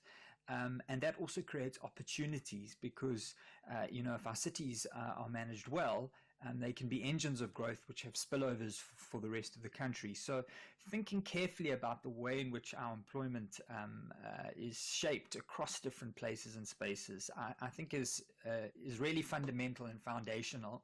And I think in South African economic policy and planning and thinking, we haven't had enough of a strategic focus on these big cities because they're under a lot of pressure, a lot of in-migration, as you mentioned, to deliver services. And really they're at the sharp end of trying to navigate global transitions and trends. So, if South Africa is going to grow, our cities need to grow. And this is the sort of database that we're mining and creating that can help us understand these dynamics. I know the listeners out there are, might already react to say, what about rural areas? And what I'm saying is not either or. It's both and unless our cities as drivers grow, you're not going to have that spillover in demand for agricultural and related primary products that tend to be produced in rural communities. But we have to understand this geographical dimension to our economy, and so this is what this project's been all about. Let's then get into the findings, Dr. Visagie. It's just 6 cities, so you can just give us some of your key outcomes on each of those cities, please. Okay, Cathy. Try and think of a good place for us to start. I think the first message from the paper is that competition between cities is healthy. We need competition. We know as consumers that when there's a lack of competition, it can create inefficiencies, and you can paying more for things than what you should.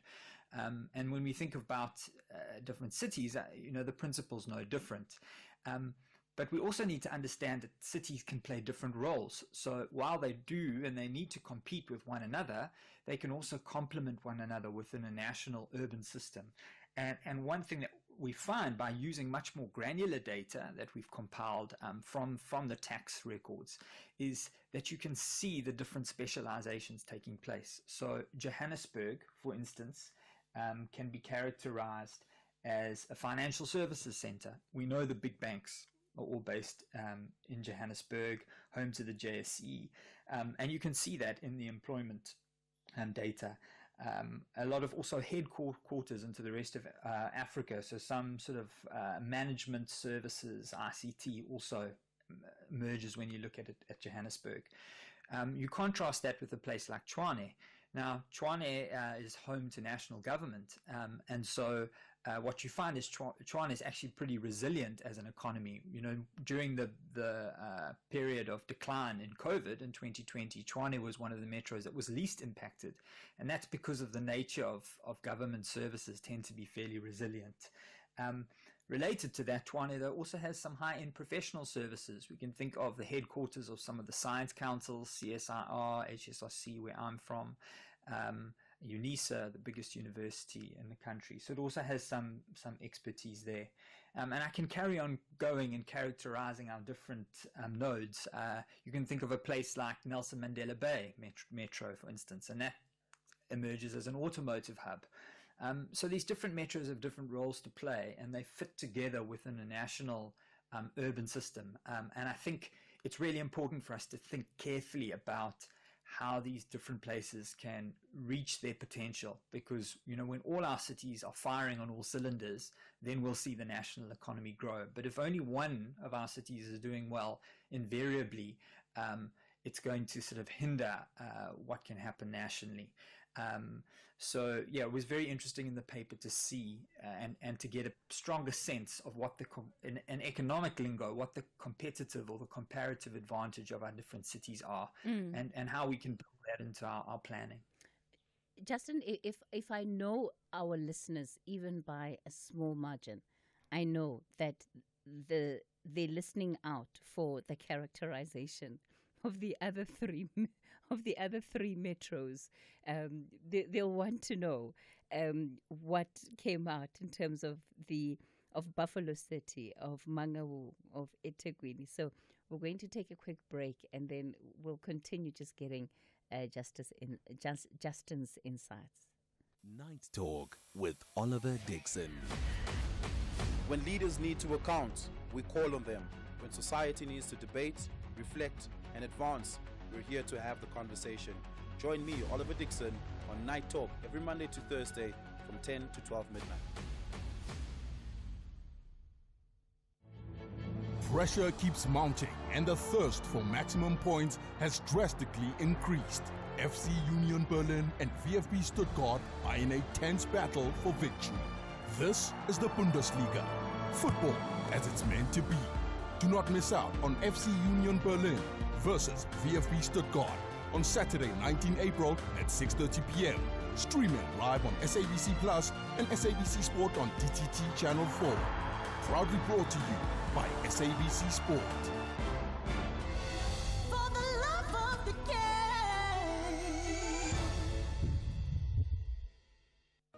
The Spanish Princess series continues the story of Queen Catherine and Henry VIII. Catherine's struggle to produce an heir places her marriage and position in the court at risk, and she's haunted by her choices from the past. Despite proving herself a politician, a diplomat, and a national inspiration, and even a military commander, Catherine must battle to save her love with the king and to preserve the peace and prosperity of their reign. The Spanish Princess Season 2 airs Saturdays at 9:30 p.m. only on S3. Open up.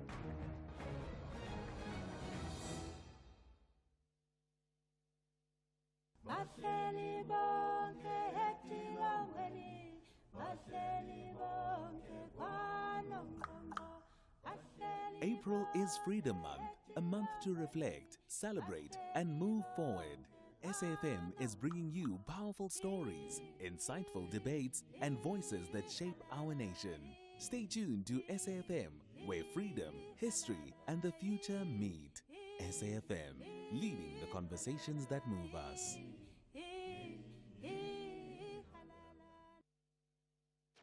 Cathy Mohlahlana on SAFM. All right, we continue the conversation with Dr. Justin Visagie. We're looking at the country's metros and in particular employment data and trying then to understand which are the cities that are driving economic activity, understanding the characteristics of these cities, and also strategically then, how can these cities be positioning themselves to unlock even greater economic activity. Dr. Justin Visagie is, of course, with the Human Sciences Research Council. So, Dr. Visagie, if we talk about some of the other cities that you didn't touch on, I mean, a place like Ekurhuleni, the largest manufacturing and logistics center, I wouldn't have thought of that top of mind, but there's a reason why. Yes, I mean, if you think of Ekurhuleni, districts like Germiston, Boksburg, etc., you know, they've always had an historical strength in manufacturing. But a challenge for Ekurhuleni in particular is that the sorts of manufacturing that takes place is tended to be what I would call heavy industry. So these are industries that have been fairly energy intensive. You can think of the sort of chemicals cluster or a steel and metalworks cluster. And unfortunately, South Africa's competitive advantage in that area has been eroded. We're not a cheap energy producing economy anymore. And with pressures on a green transition, it also puts more pressure on transitioning away from some of those sectors. So, you know, Ekurhuleni needs to then look and find ways to diversify. Of course, it does have the OR Tambo Airport and other logistics capabilities, and it's also well connected to both Johannesburg and Tshwane and the Gauteng region and beyond. So it remains a strategic metro. But in terms of its outlook, we find Ekurhuleni has struggled more than some of the other metros. And again, this is the advantage of looking carefully at the data. That we can then understand why some places might be under more pressure than others. Cape Town, of course, has sort of positioned itself as the Silicon Valley of South Africa. Did that come out in your data? Are they as much further ahead as the rest of the country when it comes to technology services and innovation? Yes. Okay, well, talking about Cape Town can be a bit of a politicized and contentious issue. But then again, that's why we need data to have the conversation. So what we do find is the economy of Cape Town does tend to be fairly diversified and related to a range of different services. It also has a particular strength in a range of financial services.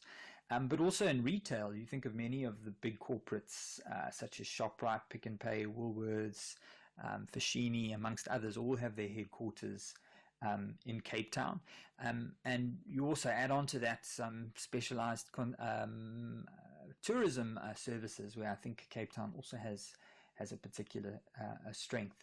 So when we look at the data of over the last 10 years, we do find that Cape Town has performed better than many of the other metros. Looking at a period of about 10 years, we see about 20% growth overall for the Cape Town economy. Now, to put that into context, that probably works around at about 2% growth per annum. So certainly it's not shooting the lights out. As I said, these places are connected to one another. So we need to think very carefully about thinking that there's a winner takes all approach. I don't think that's the way the national economy functions. Its different pieces are related to one another. So if Johannesburg is struggling, it will have an impact on Cape Town, and that's the advantage of of having micro granular spatial data to see the connections. But having said all of that, yes, Cape Town does emerge as our leading economy in terms of growth over the last decade. But still, I think 2% can be improved further. I mean, wouldn't it be great if we can see our metros growing at 5%, as was once imagined under the National Growth Plan? Absolutely. And then you have, I think, metros that have taken quite a knock, right, if we are looking at this 10-year period under review, perhaps a bit more significantly so than others. I'm thinking about Nelson Mandela Bay, thinking about eThekwini, and, you know, how is that translating in the data? Yes, so it's always useful to have a period of time to watch these trends because, you know, year by year things can go up and they can go down. But overall, you want to see a particular pattern in the data to say something a bit more concrete or conclusive.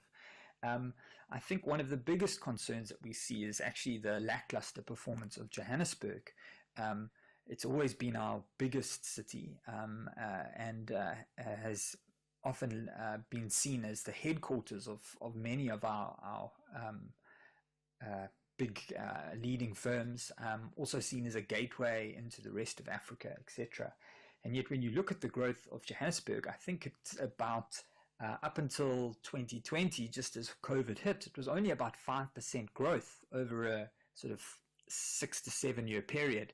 Then post-COVID, it's struggled to even make up the losses in jobs. So, you know, Johannesburg has really looked very stagnant for the last 10 years. And that is a big worry. Other metros that have underperformed include Nelson Mandela Bay. I mentioned earlier that, you know, it's heavily dependent on the automotive industry. And the automotive industry might grow in terms of its value to the economy, but manufacturing has become far more capital intensive. So, you know, you're not seeing the benefits of jobs growth that we used to see. So in fact, some of the smaller metros and those that are related to government have been a little bit more resilient. If you think about the role of a place like Buffalo City or Manaung, they tend to be the sort of local regional headquarters for provincial government in their respective provinces. And they tend to also provide a sort of important service delivery mechanism. You think about the health and education services that's based in Bloemfontein, so many leading institutions there, and you can think a similar sort of role that happens in the metros in the Eastern Cape. So, you know, these places have been a little bit more resilient, but ultimately there's a speed limit on performance if metros are just trading in what's locally in what we would call locally traded goods and services. Ultimately, if the country is really going to grow, it has to tap into these broader markets than just South Africa. Okay. And I mean, that's part of a bigger conversation about industrialization and economic growth for the country. All right, we're going to continue with Dr. Visagie shortly. I wonder what you make then of some of the research, the data, and what it is telling us about our cities. I'll take your reflections on the other side of the news headlines. Thank you, Cathy. On the news headlines, chaos has erupted at the Walter Sisulu University in the Eastern Cape after reports that a student was shot dead while 2 others have been injured during the protest earlier today. It is alleged that a group of students were approaching a staff member's house when the shots were fired, resulting in the death of 1 student. Only 12 bodies of illegal mine workers who died in abandoned mines in Stelfontein in the northwest in the past few months have been positively identified by their families. 78 bodies were brought to the surface in a combined effort by community and a government-led retrieval operation. And police have rescued 2 businessmen kidnapped in Midrand, north of Johannesburg. The pair were ambushed on the premises of a car rental company by a group of suspects yesterday. A full update follows at the top of the hour. Road crashes cause injuries and death. So when using the roads this Easter holiday, take your safety seriously and the safety of others. Fatigue is a silent killer. If you're on the long road, take a break every 2 hours or every 200 kilometers. Remember, buckle up and stay within the speed limit. Don't overtake on a barrier line. Travel during the day, it's safer. Road safety is everyone's responsibility. Ensure that you and your loved ones arrive alive. This message is brought to you by the National Department of Transport. Road crashes cause injuries and death. So when using the roads this Easter holiday, take your safety seriously and the safety of others. Fatigue is a silent killer. If you're on the long road, take a break every 2 hours or every 200 kilometers. Remember, buckle up and stay within the speed limit. Don't overtake on a barrier line. Travel during the day, it's safer. Road safety is everyone's responsibility. Ensure that you and your loved ones arrive alive. This message is brought to you by the National Department of Transport. Ashraf Garda on SAFM. All right, give us the context. What actually happened? So what the lady actually did was to submit the same claim twice in Motherwell, indicating that she was involved in a car accident, and then, also submitted the same claim, indicating that she was a pedestrian and that she was hit by a car. And it was picked up when she submitted for the second time that this was the same person. And it was found out when she indicated in her claim that she couldn't work, and so claimed, monies that she would have lost. But good news in terms of an actual conviction as well. Macintosh Polela, spokesperson for the Road Accident Fund. The National Pulse, 3 to 6 p.m. Missed it? Find the podcast at safm.co.za. April is Freedom Month, a time to reflect, remember, and celebrate. At SAFM, we honor the journey of our nation and the resilience of its people.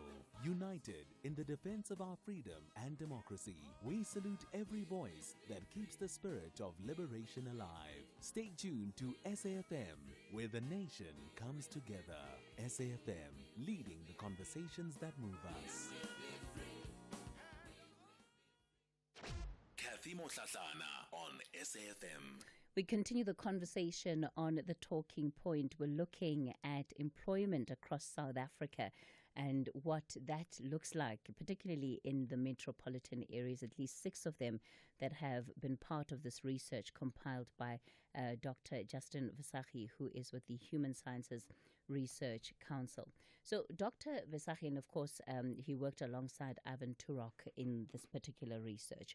So Justin, just then to get into what we can and perhaps we should be doing with this kind of information, I suppose it applies 2 ways. On the one end, there's of course expectations around what policymakers, what government can be using this kind of data for.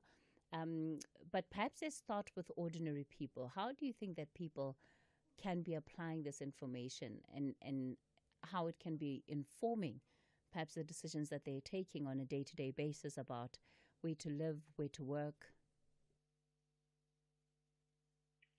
Thanks, Cathy. So we've worked hard to not just produce this data and it gets lost in a report or in a vault which nobody can access. So a big thrust of the project is to make this data freely available. And so the listeners out there, if they're interested in exploring information about their particular municipality, and just for the record, while the report focused on the metros, we actually have data for every municipality in the country by mining these administrative tax records. So if the listeners are interested, they can go to www.spatialtaxdata.org.za. I'll say it again, it's spatialtaxdata.org.za. And if you're on unfortunately you can't look at it on a mobile device because your screen will be too small, but if you're on a laptop or a desktop, there are a number of online tools that we've created that can help you sort of understand what's been happening in a particular local place. And what we're really excited about for the future is that we're improving the quality of the information so that we can really have more confidence about neighborhood level. So at the moment, for some of the metros, we've got a sort of neighborhood grid, what we call a raster grid, where you can see actually in this particular place, these are the sorts of firms and the sorts of jobs that have been created. So you can think about the CBD in Cape Town, for instance. What are the opportunities there? So that could be very interesting and of use for a whole range of different actors. I mean, critical off the top of my head is when we're thinking about creating our cities as more vibrant and inclusive and sustainable, we need to think about where people live and where people work. And so this is a sort of tool which can help guide infrastructure decisions in that way. So yeah, it's really important for us to have a credible information about the economy, because so much of our lives, of many people's lives, essentially revolves around getting access to jobs, access to economic opportunities. And so, why do you live where you live? Often the economy is one of the highest reasons for that decision. So people out there can actually go and explore the database themselves. But of course, for policymakers, there's a range of different applications, and I can share some examples with you, but just a bit worried about the time. But just to, I think, the main message is actually anyone out there can go and look at the data if you go to the Spatial Tax portal at spatialtaxdata.org.za. Thanks. Of course, one of the things that it has also done is just to reveal the high inequality levels that we have in this country. And when you look at where wealth is concentrated. Yeah, 100% correct. And, we need to be aware that our history, apartheid history, had a very spatial logic to it. And unfortunately, I don't think that a lot of our policies and programs have been thinking about the spatial implications. Our main housing delivery, we built, 5 million free RDP BNG housing. But because we weren't aware of actually just reinforcing the spatial exclusion, too often these new projects were built in places which weren't well connected to the rest of the city. So this layer of geography and inequality is absolutely critical. And it plays itself out on different layers too. We need to think about the big metros and their relative wealth to other municipalities that surround them, more rural farming towns, etc. But we also need to think within our cities, within our spaces, the trajectory of townships versus the suburbs versus business districts and nodes. All of those are also important in understanding our spatial inequality. And again, to frame it both as a challenge and an opportunity. So the economy doesn't spread itself out evenly, and I don't think we want it to. By bringing people together spatially, it makes it possible to scale up your service delivery and reach more households. It also creates advantages for firms where the supply chains are much closer together and there's savings on transport costs and there's sharing of infrastructure. There's a reason why big cities exist, and this is not just South Africa, of course, across the world. Big global cities lead development in their respective countries. And so working with that dynamic rather than against it's really important to be thinking about people migrating into cities, creating affordable housing, affordable transport to lower the costs for workers, etc., etc. These spatial dynamics, we can't run away from them, and they tend to intersect with every area of interest, whether it's education or healthcare or transport or housing. I think managing our spaces to create them inclusive, to make them vibrant, productive, I think is a big agenda. And if I can leave the listeners, with a sort of big thought overall, is that often our national economic policies haven't been sensitive to what's happening in space. And so we really do need greater champions to stand up and advocate for the role, particularly of our cities, because they are home to so much of our population and home to a lot of pressures in terms of urbanization and migration. There has tended to be an attitude that our cities will just look after themselves. But that's not a winning formula for development. We need to be thinking about how we can make the most of the opportunities that urbanization implies that go along with the challenges. So the real world is complex, and I don't think there's a sort of simple answer, but I think that including a spatial dimension to any problem is a good place to start. And so this database that we've created, we hope will turn into a real resource for better planning and decision making in the long run. Of course, this data can also assist when it comes to trying to determine the kind of support that certain communities or areas may or may not need. And I wonder, the extent of granularity. So if I hover over Soweto, does it give me a sense of what is the average income in Soweto versus the average income in Sandton? Great, that's a great question. So the data on employment will tell you what the sorts of earnings are like for workers in the formal sector between these different neighborhoods. Of course, if we're looking at tax records, we're not looking at the unemployed, right? So it will tell you some things, but still needs to be careful research and thinking. But fundamentally, the answer is yes, that this sort of database can help you understand what the trajectory is of the formal economy in these different neighborhoods. And work that we're doing looking forward is to try and improve the quality of that local neighborhood information. So far, the information we produce has sort of been built around postal code data, and the postal codes are quite messy as a spatial unit. But we've been involved with a geocoding process with SARS so that we can better quality address information to be more confident about our comparisons in these two places. But yes, go onto the Spatial Tax Portal, click on Johannesburg, and you can click on wage levels, and you can get a sense of the different workers and what they earn in those two neighborhoods. Fantastic. Well, Dr. Visagie, let me thank you so much for your time this morning. I don't know if there's anything else you want to add before I let you go. Just to thank you for the opportunity to talk about the economic geography of our country, and to wish all the listeners well. Thanks so much. Thank you so much for coming onto the show.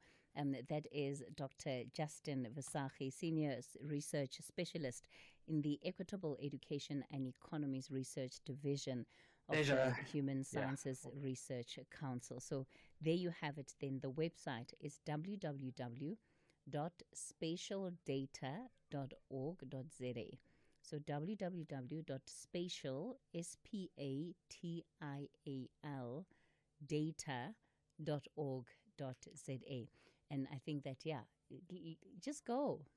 Out of curiosity, just go and see what is happening, not only in perhaps your part of the world, but also part of the country rather, but also in other parts of the country. As you heard, they've collected all of this data on every municipality. At least it gives context about what is happening within the different municipalities. All right, that of course means that it draws us to the end of the talking point for today. We're back with you again tomorrow between 9 and midday. Coming up next is the book reading, and of course then top of the hour will be the latest news update, followed by Sakina Kamwenda's show. Have yourselves a lovely afternoon, and of course stay tuned to SAFM for all of your latest news and current affairs. They say fortune can change lives, but does it change who you are? From Engoto to a Durban, twins born into struggle, now with millions in their hands. But with wealth comes division. One twin raised with responsibility, the other treated like royalty. Two paths, one dream, Maskandi greatness. Brand new telenovela, Amalanga Wafani, where money, family and betrayal collide. Starts April 2025, weekdays at 6:30, only on SABC 1, Mzansi for sure. Bahlabani Bantwa and Abafana Besithende are both aware of the uphill towards the wrap-up of the season. They are searching for nothing but a win. Catch the exhilaration of Mzansi's football, Marumo Gallants versus Golden Arrows, on Saturday, 19 April at 2:30 p.m. Live streaming on SABC Plus and SABC 1. Then at 3 p.m. on SABC radio stations. Proudly brought to you by SABC Sport.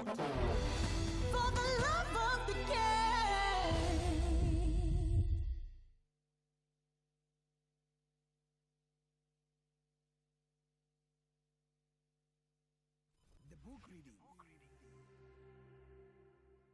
Please note that the views expressed in this book are not that of the station. Listeners' discretion is advised.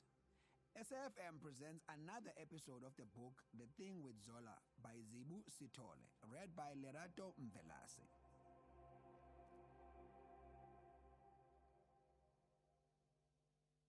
From the kitchen minutes later, Zola could hear Mbali enthralling her mother with the story of how they first met at the coffee shop, how Zola had clicked her tongue and stalked away, leaving him, her interviewer and prospective boss, gobsmacked at the table. Nomsebenzi laughed and clapped her hands in a way neither Zola nor Tobile had heard for a long time. If you're not careful, Mom will steal your boyfriend. Tobile sniggered as she brought the empty juice glasses to the kitchen. Zola listened as her mother and Bali spoke about his childhood. Zola's childhood and a bunch of stories she had never heard from either of them. One at a time, Zola brought out plates of rice, pumpkin, beetroot, and grilled chicken. She handed the plate with the drumstick she had been eyeing for herself to Mbali, another plate to her mother, and then she and Tobile sat down with their own plates. Zola ate quietly while her mother and Bali took turns telling stories about her and watching her blush. After lunch was eaten and the cake was served, Mbali excused himself. Ma, I could sit here with you the whole night, but I have to go. I have an early meeting in the morning. Nomsebenzi took Mbali's hand. Well, thank you for coming, Mbali. Gestures like this mean a lot to an old woman like me. You were raised well, and it shows. Zola walked Mbali out, still amazed at how he had charmed her mother. You know, you scare me, she said, leaning against the gate. I didn't think it was possible for anyone to make my mother so happy. Mbali shrugged. What can I say? I was raised right. He kissed Zola on the cheek. By the way, your mother is watching us from the window. Zola's eyes followed Mbali as he walked to the car and drove off. Whew, I like him, Nomsebenzi told Zola as she walked back into the house. A very respectful boy. Zola was still on a high when she left for work early the next day, smiling to herself at the thought of Mbali, even though she had a long walk ahead of her in yet another downpour. She hopped across the street, jumping over puddles and dashing under the shelter of stores. As she made her way through town and arrived at work, still in high spirits, Oguhle was there for a change, strapped up and bandaged but smiling. Hey, Zola. So glad you came in early, Oguhle said, touching her arm. There are only 4 days till the expo, and we have lots of details to finalize. She had somehow snapped back and was like the old Oguhle again. It would have made Zola nervous, except that she was in such a great mood. Some things have been delivered to the convention center, and I was hoping you could come with me to have a look. Zola smiled back. All right. I still can't drive, so we'll have to take an Uber.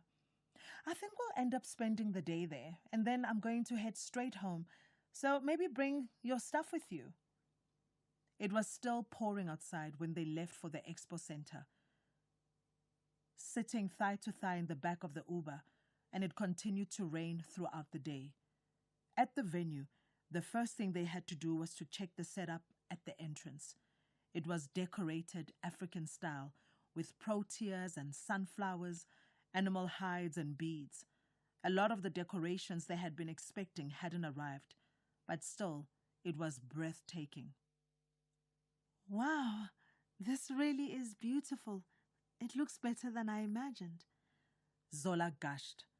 Inside, Zola carefully inspected a centerpiece at the sign-in table. She could never have imagined ostrich and peacock feathers not looking like a feather duster. But among the reeds and the candles, the feathery bouquet looked gorgeously glamorous. It is stunning, isn't it? This is the theme I would have wanted for my wedding, Oguhle said as she whisked Zola into the main exhibition hall to check the tablecloths of the exhibitors' stands. Zola flinched. Was it her fault that wasn't going to happen for Oguhle? She knew that technically it wasn't, but still. Standing in the archway of what looked like very large elephant tusks, Oguhle was perfectly framed, even with her arm in a sling, her hair combed out like a halo around her face. If there was any sadness in her face, it flickered past quickly, so quickly that Zola missed it completely. Anyway, at least I can still enjoy my big day, even if it's at an expo rather than a wedding, Oguhle said brightly. Oguhle knocked on the tusks as if to make sure they weren't real, and then set off to inspect another harvest table-themed centerpiece, sniffing at the real fruit and veggies that had been laid out artfully on the table. Her boss certainly didn't miss a beat, thought Zola. Later in the afternoon, Zola was using her phone to take pictures of bejeweled headpieces in their glass display cases when a message arrived from Bali. It's pouring. I'll take you home. Perfect. Oguhle had already said she'd need to find her own lift, and a trip in a dry car beat a crowded taxi any day. Zola quickly sent a reply, telling Bali where she was. What do you think about these umbrellas as a party favor? Oguhle asked, opening an umbrella and dancing a few steps. They're gorgeous, aren't they? With all the excitement of seeing what they had been working so hard for, both their heads were buzzing. Right, Zola, I think we can call it a day, Oguhle said a little while later. I'm exhausted. Can I call you a cab? That's okay, I'll be fine, Zola said. Oguhle hesitated as she read between the lines. Okay, well, I'm off then. Mbali arrived not long after, and Zola was grateful that Oguhle had already left. An awkward encounter had been avoided. Sheltering at the entrance, Zola watched as Mbali climbed out of the car, dodging the rain, and ran to greet her. Despite her protestations that she was fine, he insisted on putting his jacket over her head as they prepared to run back to the car. Oh, hi, Mbali. And there was Oguhle, suddenly standing in the doorway of the expo center. Sorry, I forgot a file, she said, touching an A4 manila envelope. Oguhle, we don't need to avoid each other, Mbali said. Zola's eyes met with Oguhle's, and she looked away, yet again feeling a pang of guilt. Yes, actually, it seems we really do. Oguhle's smile didn't quite reach her eyes. At least for a little while longer. As Mbali slid into the car and they drove off in silence, only Zola seemed to notice Oguhle was still standing watching them, mascara running down her face like tears. Chapter 25. Tormented. Zola came into work the next day with a heaviness that was in direct contrast with the lightness she'd been feeling since her and Mbali's kiss. Seeing Oguhle so cut up about Mbali made her feel terrible. She felt like a thief, like she'd stolen Oguhle's happiness. Oguhle was already sitting at her desk, while all around her, men in overalls were taking down her paintings, the flower wall behind her desk, and even some of the cabinets. Zola looked in curiously. Morning, Oguhle. Is everything okay? Yep, Oguhle said, getting up from her chair and examining the piles of items arranged all over her desk. She picked up a watch with beautiful sparkling gemstones in different colors all along the band. With all this focus on the expo, I realized I needed to pay some attention to my own space. So I'm just getting rid of some old junk, bad memories. That's gorgeous, said Zola. Why are you throwing it away? Oh, You can have it, and anything else you want from that pile. I want a fresh start.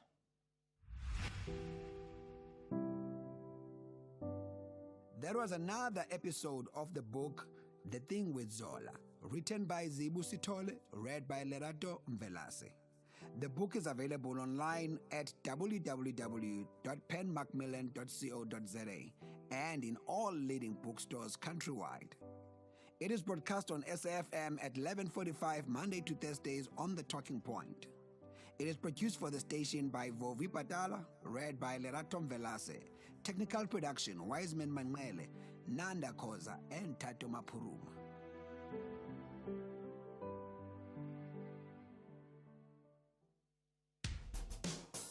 SAFM has signed a code of conduct that is enforced by the Broadcasting Complaints Commission of South Africa. Under the code, we are committed to giving news that is accurate, comment that is fair, and programming that is not harmful, does not amount to hate speech, or contain violence or explicit sex. If you think we are not living up to that code, then you can inform the Broadcasting Complaints Commission of South Africa. Direct any complaints in writing to the Broadcasting Complaints Commission of South Africa. PO Box 142365. Craig Hall 2024. Fax to 011-326-3198 or an email to bccsa@nabsa.co.za. For more information, please visit www.bccsa.co.za.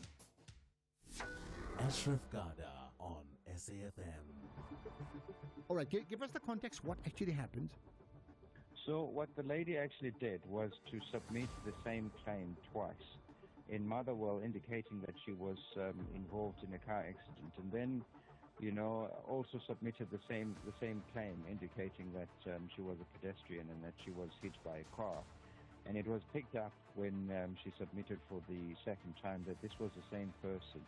And it was found out when she indicated in her claim that she couldn't work, and so claimed, monies that she would have lost. But good news in terms of an actual conviction as well. Macintosh Polela, spokesperson for the Road Accident Fund. The National Pulse, 3 to 6 p.m. Missed it? Find the podcast at safm.co.za.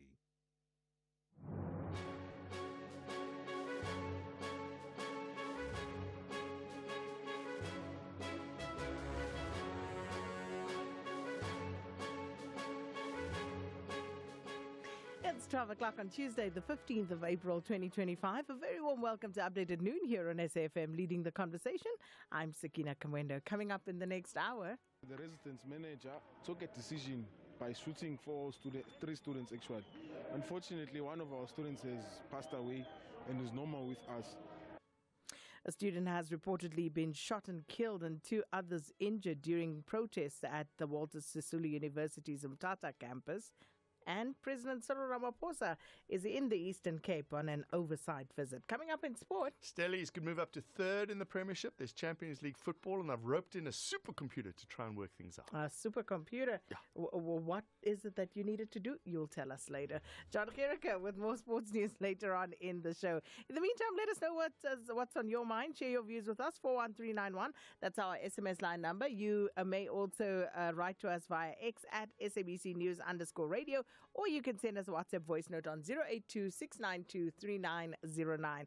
Well, these are more stories coming up on this Tuesday edition of Updated Noon. First, though, here's the latest news with Ondelambana.